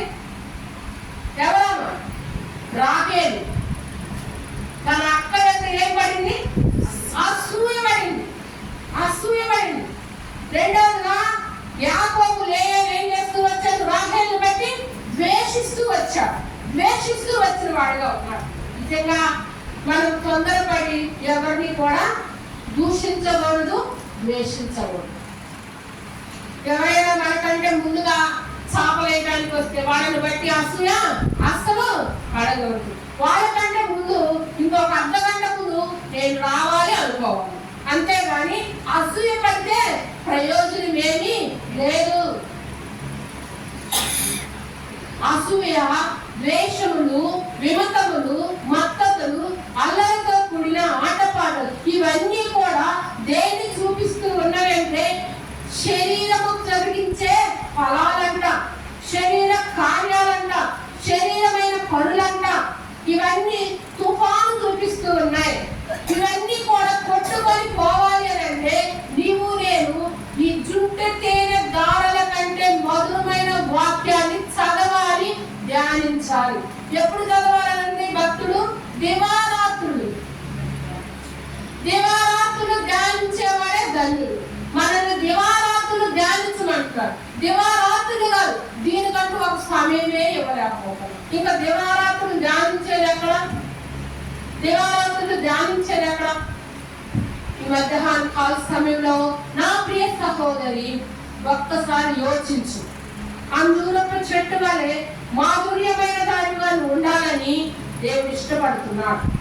మాధుర్యమైన జీవితాన్ని సంపాదించుకోవాలని దేవుడు ఇష్టపడుతున్నాడు. ఇప్పుడు సియోనులో జరిగే పనులేంటి? వాటి విషయంలో ప్రార్థన చేసుకోవాలి. దేవుడు వాటి విషయంలో ఏమి జవాబిస్తున్నాడు? ఇలాంటి మంచి మనసుతో దేవుడితో నువ్వు మాట్లాడితే దేవుడు నీతో కూడా మాట్లాడతాడు. దేవుడితో మనం మాట్లాడే సమయం ఇవ్వకపోతే, దేవుడు మనతో మాట్లాడుతున్నప్పుడు సమయం ఇవ్వకపోతే యోచన ఎక్కడ ఉంటది? అంచనా ఎక్కడ తెలుస్తుంది? ఏమి తెలియని జీవితంలో ఉంటాం. ఈనాడు మన జీవితాల్లో అంజూరపు చెట్టు వలె మంచి ఫలాలు ఫలించేవాడు. మాధుర్యమైన ఫలాలు ఏంటి? గలతీ 5:20 ఏమున్నది? ప్రేమ, సంతోషము, సమాధానము, దీర్ఘశాంతము, దయాళుత్వము, మంచితనము, విశ్వాసము, సాత్వికము, ఆశానిగ్రహం. ఈ ఫలాలు మాధుర్యమైన ఫలాలు, మంచి ఫలాలు. ఈ ఫలాలు అనేకులకి ఈ ఫలాల స్వభావాన్ని చూపిస్తే ఏంటి నువ్వు ఎంత సాత్వికంగా ఉండకపో అంటారు? ఎవరన్నా ఎంత ప్రేమగా ఉన్న వెళ్ళి అంటారా? అనరు, నెట్టి వేయరు. మన నోట మాటకు వాళ్ళు ఇంకా ఏం చేస్తారు? వినటానికి సిద్ధపడేవారుగా ఉంటారు. నా ప్రియ సహోదరి, ఈ మధ్యాహ్న కాల సమయంలో నువ్వు ఎక్కడున్నప్పటికీ, ఎక్కడ కూర్చొని ఈ శబ్ద యంత్రం ద్వారా వింటున్న సహోదరులు అయినప్పటికీ, ఎవరైనప్పటికీ నువ్వు అంజూరపు చెట్టు వలె ఉండాలని ఈ మధ్యాహ్న కాలంలో ప్రభు ఆశ ఉన్నది. అది ఆయన అభిష్టమై ఉన్నది. ఆయన అభిష్టమై ఉన్నది. ఈ ఫలములు, ఈ మాధుర్యమైన జీవితము ఒక ఆయన కలిగి ఉన్నాడు. ఎవరు ఆయన అంటే, రండి, ఆదికాండముల గ్రంథం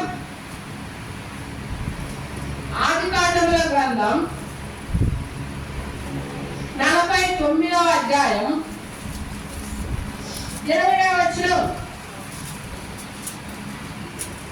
చదవండి.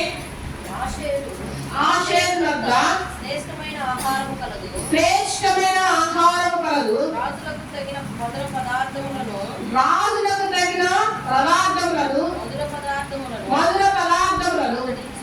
అతడు ఇచ్చును. చూసారా, ఒక ఆయన దగ్గర ఉంది, ఏమున్నదంట?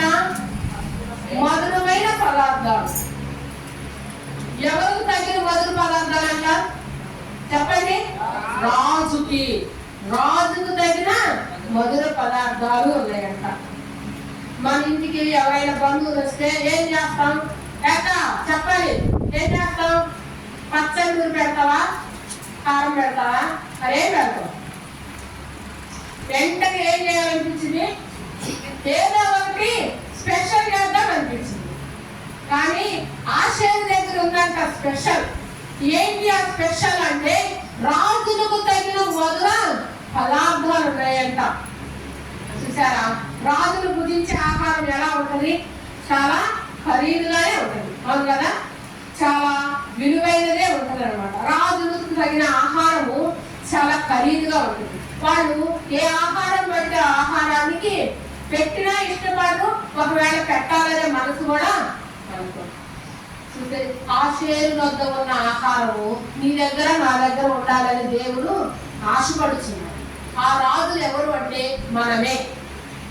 ఎక్కడుంది ఆ మాట?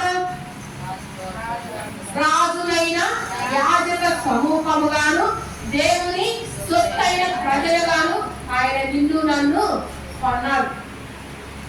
ఆయన రక్తం చేత రాజులమయ్యా, ఆయన రక్తం చేత యాజకులమైనా, ఆయన రక్తం చేత రాజవంశాన్ని సంపాదించుకున్నా. ఈ లోకంలో నీ గోత్రం ఏదైనా కావచ్చు, నీ కులం ఏదైనా కావచ్చు, నీ మతం ఏదైనా కావచ్చు, నీ యొక్క పద్ధతి ఏదైనా కావచ్చు, కానీ నీ జీవితంలో దేవుని ఎరిగిన తర్వాత నువ్వు ఒక రాజరికం కలిగిన రావు. రాజులకు తగిన ఆహారము నీ యొక్క, నా యొక్క కూడా ఉండాలి. ఆశయం దగ్గర ఉంటే, ఆశయం దగ్గర ఉందలే, మన పితరుడైన ఆశయం దగ్గర ఉందలే అని సంకలు ఎగరేస్తా ఏదో ఓటు పొందబాకండి. ఆ ఆహారం నీ దగ్గర కూడా ఉండాలని దేవుని యొక్క కోరిక, దేవుని యొక్క ఇష్టం, దేవుని యొక్క అభిలాష ఉన్నది. ఇట్టి ఆహారం దేవునికి మనము ఇచ్చేవారంగా ఉంటున్నామా చెప్పండి? కొంతమంది ప్రార్థన చేస్తే చాలా సేపు చేసినా అప్పుడే ముగించిందా అన్నట్టు ఉంటుంది, అర్థమైనా? కొంతమంది ప్రార్థన చేస్తే ఎప్పుడెప్పుడు ముగిస్తుందా బా విసుగు పడుతున్నాం. కొంతమంది వాక్యం చెప్తే ఎంత వాక్యమే వినాలండి. కొంతమంది వాక్యం చెప్తే ఈ రోజు అసలు తల పట్టేసింది అంటారు, అర్థమైందా? తల పెట్టే ఆహారం దొరికింది ఒక దినానా, అర్థమైందా? విసుగు పుట్టే ఆహారం ఉందేమో, తల పెట్టించే ఆహారం ఉందేమో. ఏ ఆహారాన్ని నువ్వు పెడుతున్నావు? రాజులకు తగిన ఆహారం నీ దగ్గర, నా దగ్గర ప్రభు ఉంచాడు. అందుకే మొదటే చెప్తూ వచ్చా, జుంట తేనె ధారల కంటే మధురమైన వాక్యం, రాజులకు తగిన మాధుర్యం అందించే వాక్యం నీ దగ్గర, నా దగ్గర ఉండాలి. ఎవరైనా ఈ పూట వాక్యం తీసుకోమ్మా, కాసేపు ప్రార్థనా కూడికి నడపమ్మా అంటే, ఆహా నేను అస్సలు సిద్ధపడలేదు అంటారు. సిద్ధపాటు ఎప్పుడు ఉండాలి. ఏసరి ఎప్పుడు వస్తారో తెలియదని మాటలతో చెబుతున్నారు, కానీ సిద్ధపడమంటే మాత్రము సిద్ధపడ. ఆయన కొంత సమయాన్ని చెప్పాడు. ఎన్ని సమయాలు చెప్పాడు చెప్పండి? ఏసయ్య వచ్చే సమయం ఏం చెప్పాడు?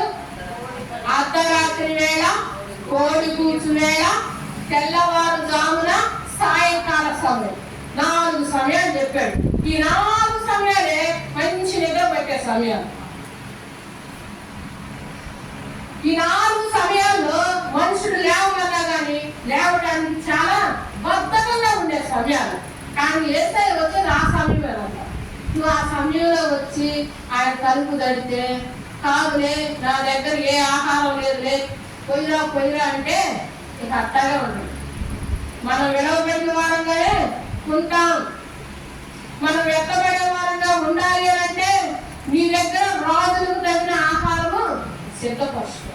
వాస్తవంగా నేను ఈ సియోన్లో ఈరోజు నన్ను సరే పంపినప్పుడు వాక్యం చదవడానికి పంపినప్పుడు ఏం చెప్దాము అని ఆలోచన చేస్తే 2-3 రోజులు ఆలోచన చేస్తే ఏదైనా స్త్రీల గురించి చెప్దామా అనుకున్నా.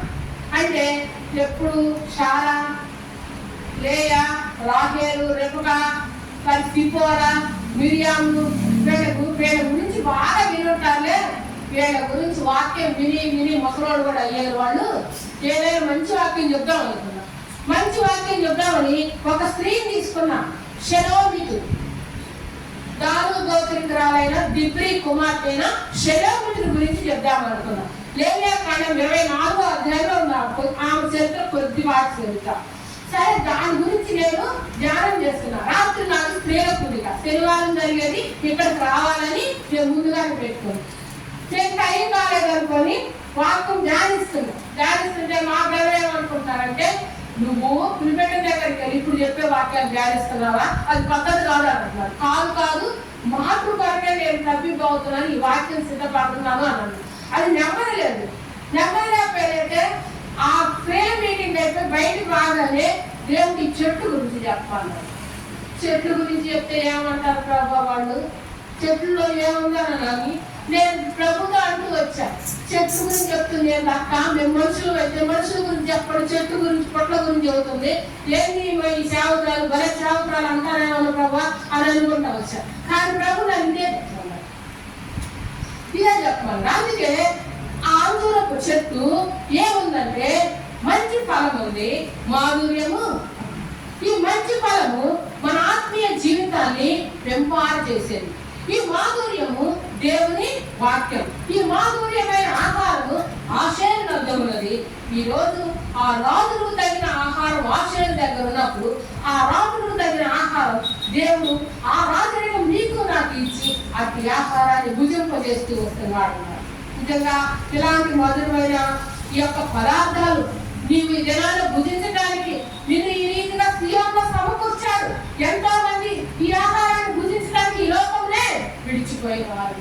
నిజంగా నువ్వు ఈ ఆహారానికి తగిన రావేమో ప్రభుని అడుగుతాం.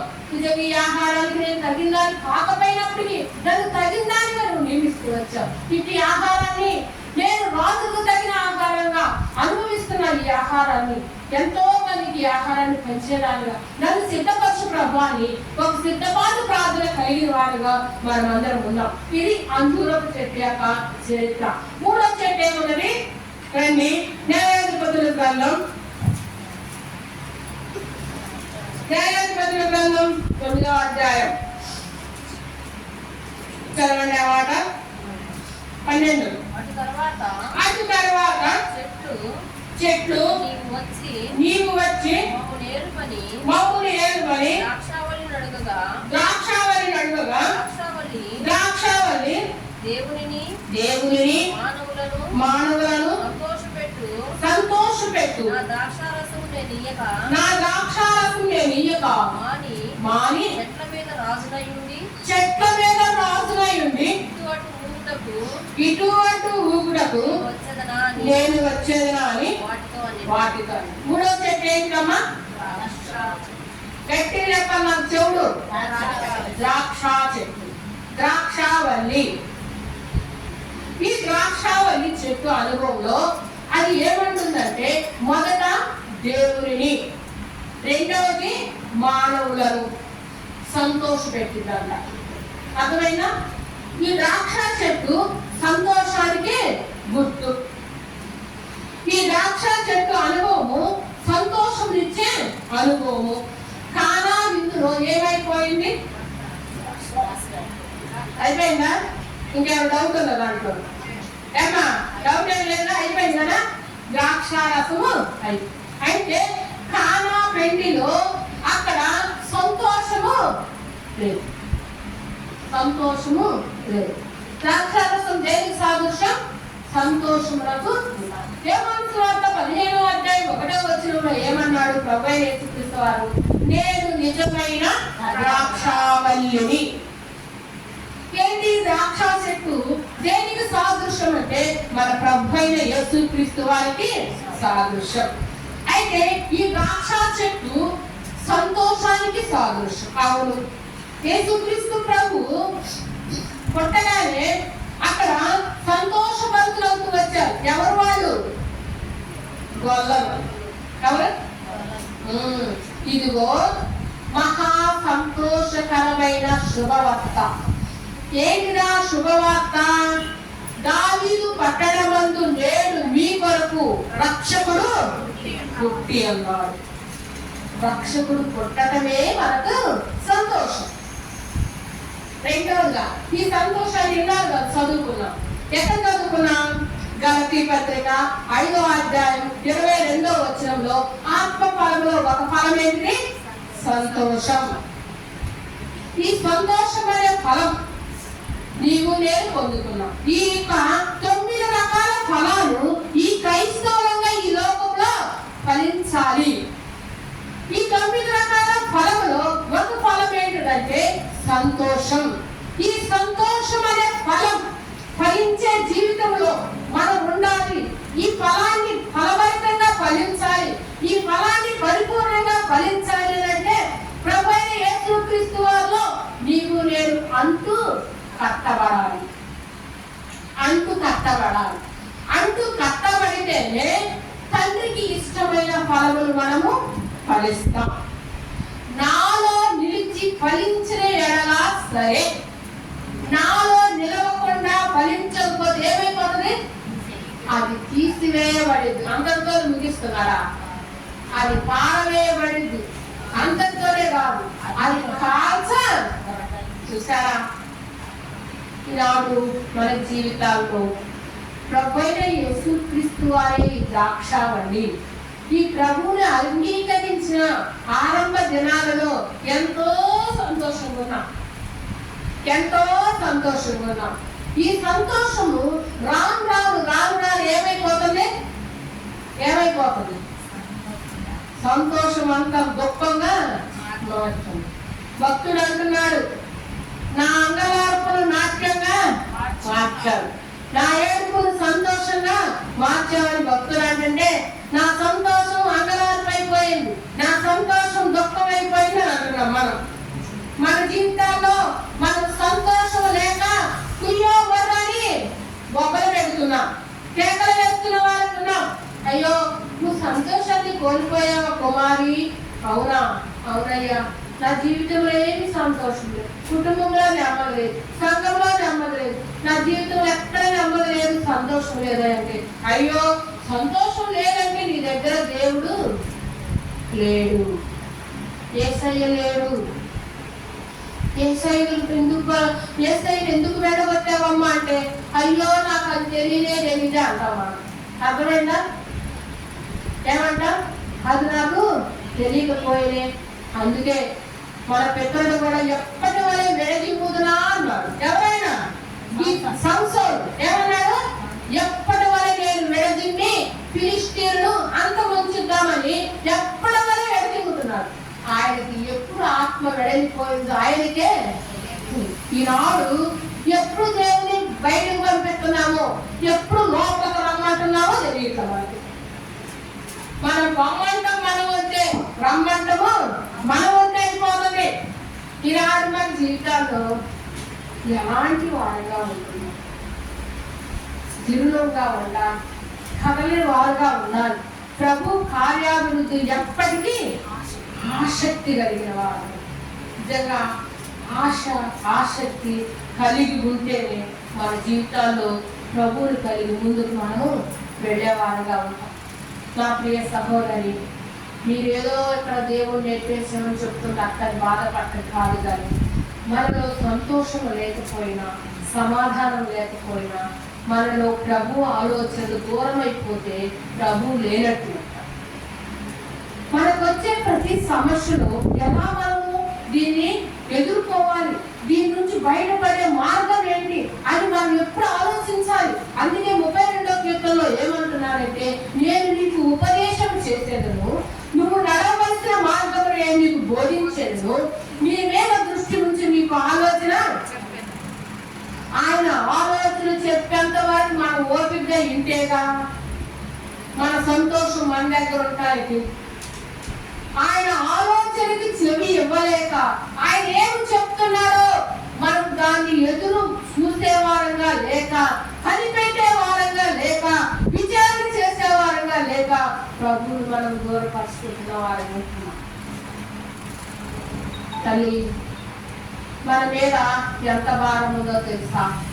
కుటుంబ భారం మనది. ఇంటిని కట్టవలసిన వారము మనమే. ఇంటిలో ఏది అయిపోయినా అది కనిపెట్టవలసిన వారము మనమే. ఇంటిలో ప్రతి పరిస్థితిని చక్క పెట్టవలసిన వారము మనమే. మరి సంతోషాన్ని మర్చిపోతే ఎలా? సంతోషాన్ని గుర్తించలేకపోతే ఎలా? రండి, ద్రాక్షావళి అవుతుంది దేవుని మానవులను సంతోషపెట్టే ద్రాక్షావళి.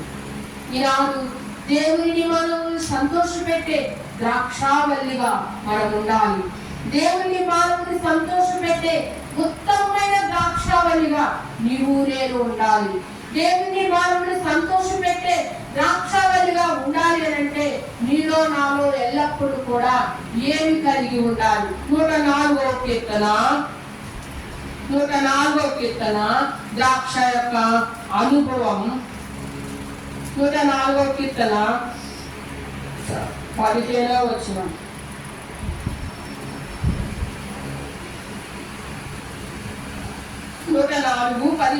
చదవండి. అందుమూలమున భూమిలో నుండి ఆహారమును నరుల హృదయమును సంతోషపెట్టు ద్రాక్షారసమును వారి మొగములకు మెరుగునిచ్చు తైలము నరుల హృదయమును బలపరచు ఆహారమును ఆయన పుట్టించుచున్నాడు. ఇక్కడ ద్రాక్షావళి యొక్క అనుభవంలో ఎన్ని అనుభవాలు ఉన్నాయో చూడండి. మొట్టమొదటిగా సంతోష పెట్టిద్దంట ద్రాక్షారసం. ఏం చేసిందమ్మా ద్రాక్షారసం? సంతోష పెట్టిద్దంట. రెండవగా చూసుకున్నట్లయితే మన ముఖములకు మెరుగునిచ్చిద్దంట. మనం స్నానం చేయగానే ఎక్కడికి రెడీ అవ్వగానే ముఖాలు పోతా ఉంటాం. అర్థమైందా? ఏం పోతా ఉంటాం చెప్పండి? మనకు వచ్చిన చేతికి వచ్చిన అన్ని పోతా ఉంటాం. పూర్తి మేకప్ వేసుకుంటా వస్తాం. అది కాదంట. ద్రాక్షారసం ఏం చేసిద్దంట? మెరుగునిచ్చిద్దంట. మెరుగు అని అంటే వెండి వస్తువులు కంసాలి దగ్గరకు వెళ్ళి పాత వెండి వస్తువులు తీసుకెళ్ళి ఆయన ఏం పెట్టమని ఇస్తాం? గుర్తొచ్చిన పదం మెరుగు పెట్టమని ఇస్తాం. మెరుగు పెట్టమని ఇవ్వగానే అవి ఎట్లా ఉంటే ఆ కాల గొలుసులు కొత్త వెలాగా మళ్ళా తడతడతల. అంటే మన ముఖములో ద్రాక్షావళి ఉన్నది. మేము ద్రాక్షావళిని కలిగి ఉన్నాము అని అంటే మన ముఖం ఎలా ఉంటదన్నా మెరుగు పెట్టేదిగా ఉంటది, మెరుగు ఇచ్చేదిగా ఉంటది, ప్రకాశించేదిగా ఉంటది. మంచిగా మనం ఎంత వృద్ధాప్యమైనప్పటికీ మన ముఖంలో వెలుగు కనబడుతుంది. పూర్వంలో చూసుకున్నట్లయితే ద్రాక్షావళి ఏం చేస్తుందంటే మన హృదయాలను బలపరిచిద్దంట. మన హృదయాలను బలపరిచిద్దంట. ప్రతి వారి గుండె ఏమైపోయింది? బలహీనమైపోయింది. ఎందుకు బలహీనమైపోయింది? ఏం దానికి చెప్పరు ఆన్సరు? ప్రతి వారి హృదయము గుండె బలహీనమైపోయింది. ఎందుకు బలహీనమైపోయిందంటే చెప్పలేదు దానికి ఆన్సరు. మనోవేదన. మా పక్క చెప్పింది మనోవేదన. ఇంకా చెప్పండి, ఎవరు చెప్పండి ఎందుకు బలహీనమైపోయింది మన హృదయం? ఏమ్మా మొక్కలైతే తెలుసు, పేరు తెలియదు. అందుకే అమ్మ అమ్మ అంటారు మిమ్మల్ని. మీరేమో అమ్మ కాకుండా ఏమో ఎక్కడున్నారంటే అమ్మవారి కూర్చున్నారు. తిరుగుబా దశ యెషయా గ్రంథంలో ఏముంది? నా బిడ్డలు ఏమయ్యారు? ఎత్తు తన కామాందులు ఎరిగింది, గాయన సొంత దొడ్డులు ఎరిగింది. నా పిల్లల్ని పలుమార్లు నేను పిలిచిన వారు లోబడక తిరుగుబాటు చేశారు కాబట్టి వాడు గుండె బలహీనమైపోయింది. నడినెత్తి నుంచి అధికారుల వరకు ఏముండేట? స్వస్థత లేదు, స్వస్థత లేదు. ఎక్కడ చూసినా గాయాలు, దెబ్బలు, పచ్చి పుండ్ల చేత నింపబడిన దేహం. ఈ దేహం ఎందుకు వచ్చిందమ్మా అంటే నాకేదో వచ్చిందే, మాయన రోగం కాదు. ఆ రోగం ఏంటంటే తిరుగుబాటు. అర్థమైనా? తిరుగుబాటు చేయబట్టే ఏమవుతూ వచ్చింది? గుండె. అందుకే నీవు నేను ద్రాక్షావళిని కలిగి ఉంటే, ఉత్తమమైన ద్రాక్షావళిని కలిగి ఉంటే, నీవు నేను ఆ ద్రాక్షావళిని కలిగి ఉంటే మనం బలహీనులము కాము. మన హృదయాలు ఎలా ఉంటాయమ్మా? బలంగా ఉంటాయి. మన హృదయంలో ఏ స్థాయికి స్థలం ఉంటే మన హృదయం బలంగా ఉంటుంది. మన హృదయంలో ఏ స్థాయికి స్థలం లేకపోతే మన హృదయం ఎలా ఉంటుంది? బలహీనముగా ఉంటుంది. మరి ఉత్తమ ద్రాక్షావళిగా ఉన్నావా? ఉత్తమ ద్రాక్షావళిగా ఉన్నావా? రెండో అనుభవం, మూడో అనుభవం చూస్తున్నాం. పరమగీతముల గ్రంథం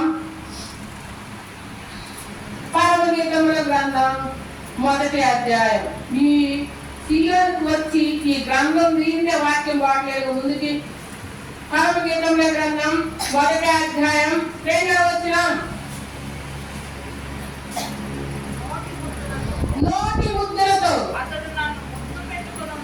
అతడు నన్ను ముద్దు పెట్టుకొను గాక, నీ ప్రేమ ద్రాక్షారసము కన్నా ద్రాక్షారసం. మూడోది ఏంటంట? దేనికి గుర్తు చెప్పండి? ప్రేమకు. దేనికి గుర్తు? ప్రేమకు. చూసారా? దేవుని ప్రేమ అంట మధురంగా ఉండే ద్రాక్షారసం మధురంగా ఉంటుంది, కానీ ద్రాక్షారసం కంటే కూడా మధురం అంట. చూసారా? ఆయన ప్రేమ. మొదట ద్రాక్షారసం సంతోషానికి సాదృశ్యం. రెండవదిగా ద్రాక్షారసం మన హృదయాలను బలపరిచేది, మన ముఖములకు మెరుగునిచ్చేది. అది మంచి ఆహారం. మూడవదిగా చూసుకుంటే ద్రాక్షారసం దేనికి సాదృశ్యం? ప్రేమకు సాదృశ్యం. ప్రేమకు సాదృశ్యం. అయితే ఈ ప్రేమామయుడైన ప్రభువైన యేసుక్రీస్తు వారు ఆ ప్రేమను పంచుటకే ఆ ద్రాక్షవల్లి ఈ లోకానికి వచ్చింది.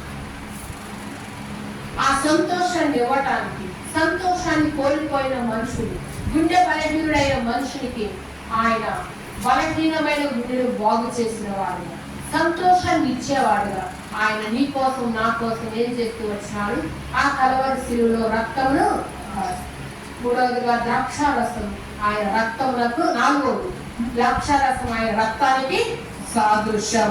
రండి, ఎక్కడ ఉందన్నమాట? మత్తయి సువార్త 26వ అధ్యాయం 28వ వచనం.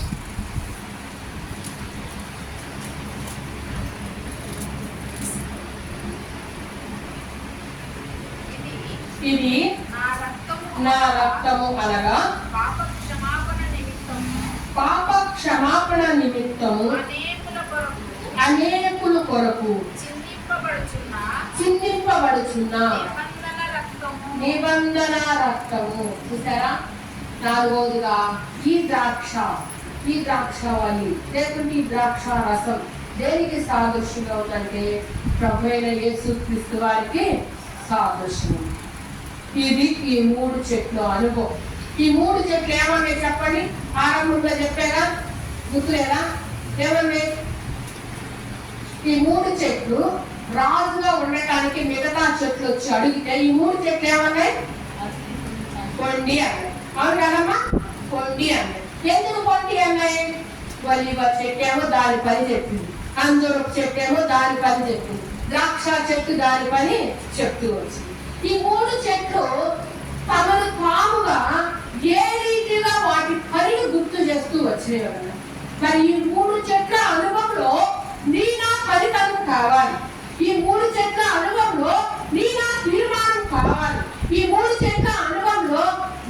నేను కూడా సంతోషాన్ని వ్యక్తపరిచే వారంగా ఉండాలి. అందుకే ఈ 3 చెట్లు లోకంతో నాకు పని లేదు కొండి అన్నారు. మరి ఇంకొక చెట్టు ఉందిగా మిగిలింది కదా, ఆ చెట్టు ఏమంది రండి అన్నారు. చెట్లన్నిటిని ఏమన్నాయి రండి, నేను మీ మీద ఏమంటాను రాజుగా ఉంటాను, నా నీడను ఆశ్రయించాను. లేదా నా నీడను ఆశ్రయించకపోతే ఏం చేస్తాను, లెబానోను దేవదారు చెట్లను నాలో నుండి అగ్ని బయలుదేరి ఏం చేస్తాయంట కాల్చి వేస్తారు. ముళ్ళ చెట్టు అనుభవం ఏంటిదంటే నష్టపరిచే జీవితం. ముళ్ళ చెట్టు యొక్క అనుభవం ఏంటిదంటే నష్టపరిచే జీవితం. చూడండి, ఒక మాట గుర్తుకొస్తుంది. హెబ్రీ పత్రిక ఏంటి ముళ్ళ చెట్టు యొక్క పరిస్థితి మనం చూస్తున్నాం. హెబ్రీ పత్రిక 6వ అధ్యాయం 8వ వచనం. అయితే ముళ్ళ తుప్పలను గచ్చ తీగలను పెరిగిన ఎడల దాని మీద పెరిగిన ఎడల అది పనికి రానిదని విసర్జించబడిన శాపమును పొందదగినదు, తొలగి అది కాల్చివే. ఇది ముళ్ళ చెట్టు యొక్క అనుభవం అమ్మ. ముళ్ళ చెట్టు యొక్క అనుభవము ఏంటిది అని అంటే, ఏ మొక్క ముళ్ళ చెట్టు అంచేడుగా తీసివేసిందా అని అంటాం. కానీ ముళ్ళ చెట్టును నైపుణ్యంగా కొట్టి కట్టెలు అమ్మేవాళ్ళు చాలా మంది ఉన్నారు. ఆ కట్టెలు వాళ్ళ జీవనానికి ఆ యొక్క కట్టెలు అమ్ముకునే వాళ్ళు ఉంటారు. ఇక్కడ మన జీవితాలలో ఈ ముళ్ళ చెట్టు అనుభవం ఏంటిది, ఎలాంటి అనుభవం చేత నింపబడుతుంది? అది రమ్మని కేక వేస్తుంది. నేను రాజుగా ఉండడానికి సిద్ధం అంది. ఎందుకు సిద్ధం అంది? అది మొదటగానే చెప్తూ వచ్చింది, మీరు కనుక నా నీడను రాకపోతే మిమ్మల్ని ఏం చేస్తాను, కాల్చి వేస్తాను. మొదటి అనుభవం. ఎందుకు కాల్చివేసే అనుభవంలో ఉన్నది? అసలు దాని బుద్ధి ఏంటి, దాని స్వభావం ఏంటి అని అంటే చూడండి, అది పనికి రానిది. ఒకటి దాని అనుభవం ఏంటి, పనికి రానిది. రెండవది విసర్జించబడినది, తీసివేయబడినది. మూడవది శాపగ్రస్తమైనది. నాలుగవది కాల్చవేయబడినది దాని జీవితం. ఈనాడు మన జీవితాలు ఈ ముళ్ళ చెట్టు అనుభవం లాగా విసర్జించబడిన వారంగా, శాపమైన జీవితంలో కలిగిన వారంగా మనం ఒకప్పుడుంటే ఆ ప్రభు నీకు నాకు ఇచ్చిన రక్షణను బట్టి ఇప్పుడు మన జీవితంలో ఎలా ఉన్నావు? పనికిరాని మొక్క ముళ్ళ పొలవలే ఉన్నావా?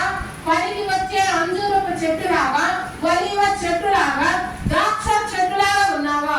ఏ మొక్కలాగా నువ్వు ఉన్నావు? దేన్ని పోలినదానుగా ఉన్నావు? దేనితో నీ జీవితాన్ని నా జీవితాన్ని సమమని ఎంచుకోగలం? ఎలాంటి జీవితం కలిగిన వారుగా మనం ఉన్నాం? ప్రభువుని అడుగుదామా, అయ్యా ముళ్ళ పొలవలే ఒక్కొక్కసారి నా జీవితం విసర్జించబడుతూ వస్తుంది, పనికిరాని దాన్ని అయిపోతున్నాను, ఆత్మీయ నడిపింపు లేదు. చాలా కాలం తర్వాత దేవుని ప్రార్థన చేస్తూ ఆ ప్రార్థనలో తగ్గిపోయిన తర్వాత మనం అంటాం, చాలా మందితో చెప్తాం, నా గురించి ప్రార్థన చేయండి. ఎందుకు ప్రార్థన చేయాలి, ఏమేమి చేయాలంటే ఇదివరకు బాగా ప్రార్థన నడిపింపు వచ్చింది, ఇప్పుడు నాకు ప్రార్థన నడిపింపు లేదు, ఆరాధన చేయలేకపోతున్నా, ఏంటో దాని మీద మనసు లేకుండా పోతున్నాను అని చెప్తాం. అప్పుడు చెప్పాలి ఆ అక్కతో, అక్క నువ్వు ముళ్ళ పొలం ఎప్పుడు అయ్యావు, గచ్చపేదం ఎప్పుడు అయ్యావు, అయ్యో పనికిరాని అయిపోయావే, విసర్జించబడిన దాని అయిపోయావే, ఆయన ప్రాణం పెట్టి రక్తం ఇచ్చి నిన్ను కొంటే మళ్ళీ ఆ శాపమైన జీవితానికి ఎందుకు వెళ్ళావక్క? కొన్నాళ్ళకి ఎట్లాగే ఉంటే అగ్ని వచ్చి దహించి వేసిందాక. ముళ్ళ చెట్టు యొక్క అనుభవము, లెబానోను దేవదారులు అనేవి ఆ వృక్షాలు మనమే. లెబానోను దేవదారు వృక్షాల చేత, అట్టి అనుభవం చేత, అట్టి సక్కలం చేత దేవుడు నిన్ను నన్ను, ఆ సక్కలయ్యే నిన్ను నన్ను సక్కలం చేశాడు. లెబానోను వృక్షము నువ్వెంతగా తలెత్తి పైకి చూస్తావో వడి వంక లేకుండా అంత నిటారుగా పెరిగే వృక్షం అది. లెబానోను వృక్షము రాతి భూమిలో నుంచి నిటారుగా పెరిగేది, కొండ మీద పెరిగేది. ఈనాడు కొండ మీద పట్టణంగా, వెలుగైన పట్టణంగా అయ్యో అనేకులు కానవస్తున్నావే కానీ నువ్వేది కాల్చివేయబడడానికి సిద్ధంగా ఉన్నావు. ఎలాంటి సిద్ధపాటు మన జీవితాలు మనం పరీక్షించుకున్నాం తల్లి, మన జీవితాలు మనం పరీక్షించుకున్నాం తల్లి.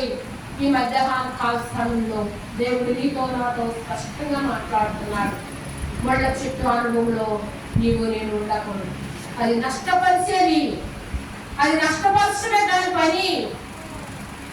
నీవు నేను అందంగా ఆత్మీయమైన అందంలో కనబడుతూ ఉంటే ఆ ముళ్ళ పద, ఆ శత్రువుకు సాదృశ్యమైన ముళ్ళ పద నిన్ను నన్ను కాల్చివేయాలని పొంచి ఉంది. నిన్ను నన్ను శాపగ్రస్తమైన జీవితంలో, విసర్జించబడే జీవితంలో నెట్టాలని పొంచి ఉన్నది. వారికి అవకాశము ఇవ్వవద్దు, వారికి అవకాశం ఇవ్వవద్దు. ముళ్ళ పొద యొక్క అనుభవం, మొదటి అనుభవం చూసుకున్నాం. రెండవ అనుభవం చూసుకున్నట్లయితే రండి, రెండవ అనుభవం చూసుకున్నాం.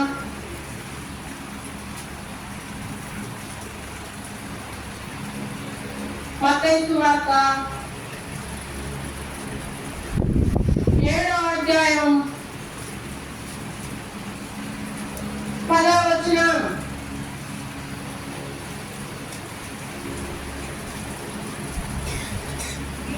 మీరు చెడ్డవారై ఉండి మీ పిల్లలకు మంచి ఈవులనియ్య నెరిగి ఉండగా పరలోకమందున్న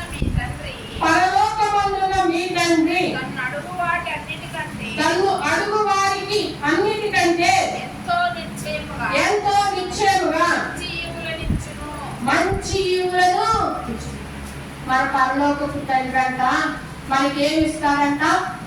మంచి ఈవులను, మంచి బహుమానాలు ఇస్తాడంట. మనం ముళ్ళతుప్పైనా కానీ బహుమానాలు ఇస్తాం. మనం చెడ్డవారు అయ్యండి మన పిల్లలకి ఏమి ఇస్తామంట? మంచి ఈవులు, మంచి ఈవులు ఇస్తాం.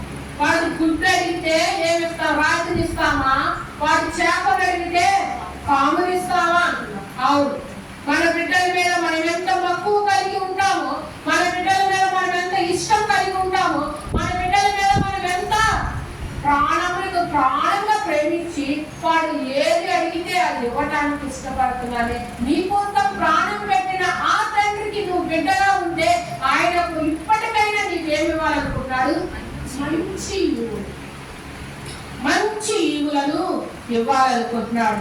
ఇకనైనా ఎదిగిన వారమై ముళ్ళ తుప్ప అనుభవంలో నుంచి, ముళ్ళ పొద అనుభవంలో నుంచి మనము అట్టి జీవితం నుంచి విసర్జించబడే వారుగా ఉందా?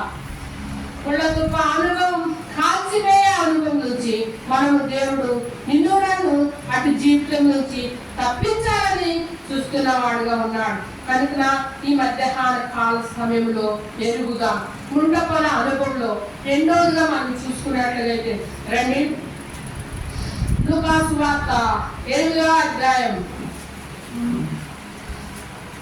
కొండ చెట్టు యొక్క అనుభవం అసలు ఏంటో, దీని సంగతి ఏంటో చూద్దాం. లూకా సువార్త 8వ అధ్యాయం 14వ వచనం.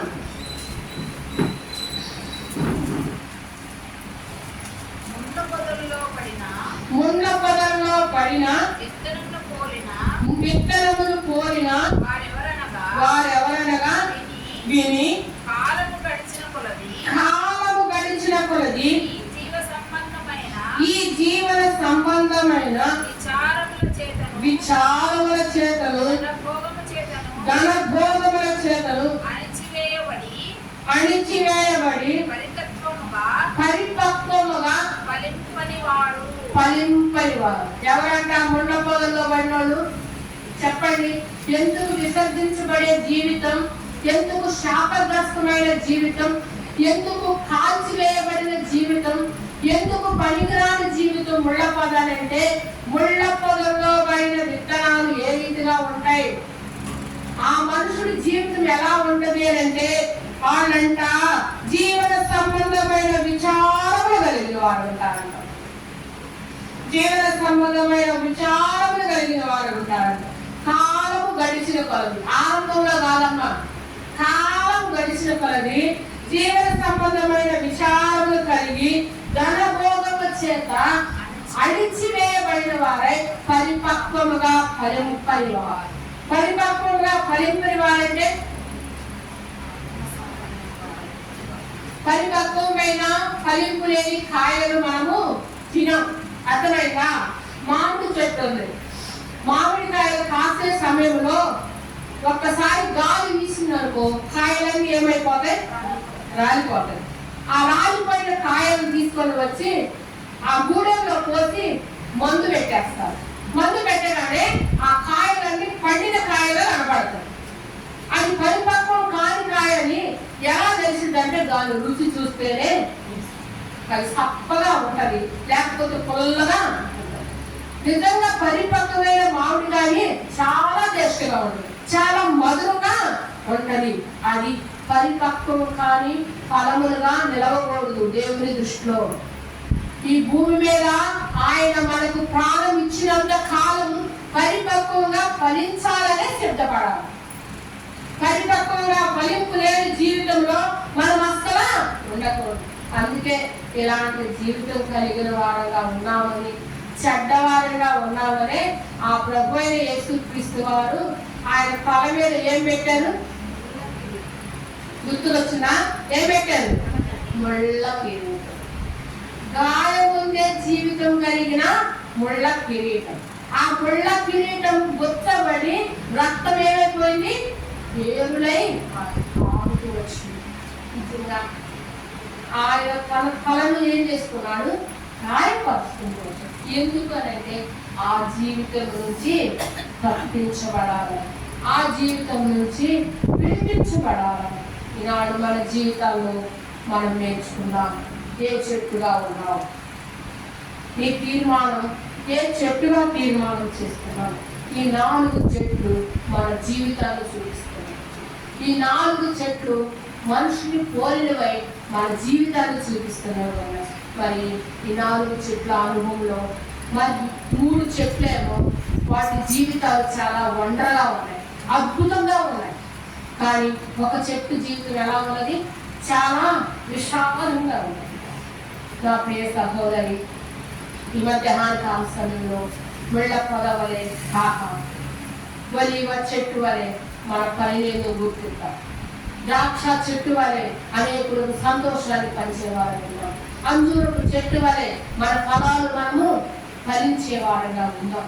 మన యొక్క పని, ఆ సృష్టికర్త నీకు నాకు అప్పగించిన పని బాధ్యత మన భుజముల మీద వేసుకున్న వారమే మన జీవితాలలో మనము మంచి ఈవులనిచ్చే ఆ దేవునికి సన్మార్గంలో నడిచిన వారమై ఆ రీతిగా పరిపక్వమైన జీవితంలో ఫలిస్తూ అనేకులకు మాధుర్యాన్ని పంచేవారంగా, అనేకులకు సంతోషాన్ని ఇచ్చేవారంగా, అనేకులను దేవుని ఇంటిలో సన్మార్గంలో నడిపించేవారుగా, అట్టి సాధనాలుగా ప్రభు మనల్ని సిద్ధపరచును గాక.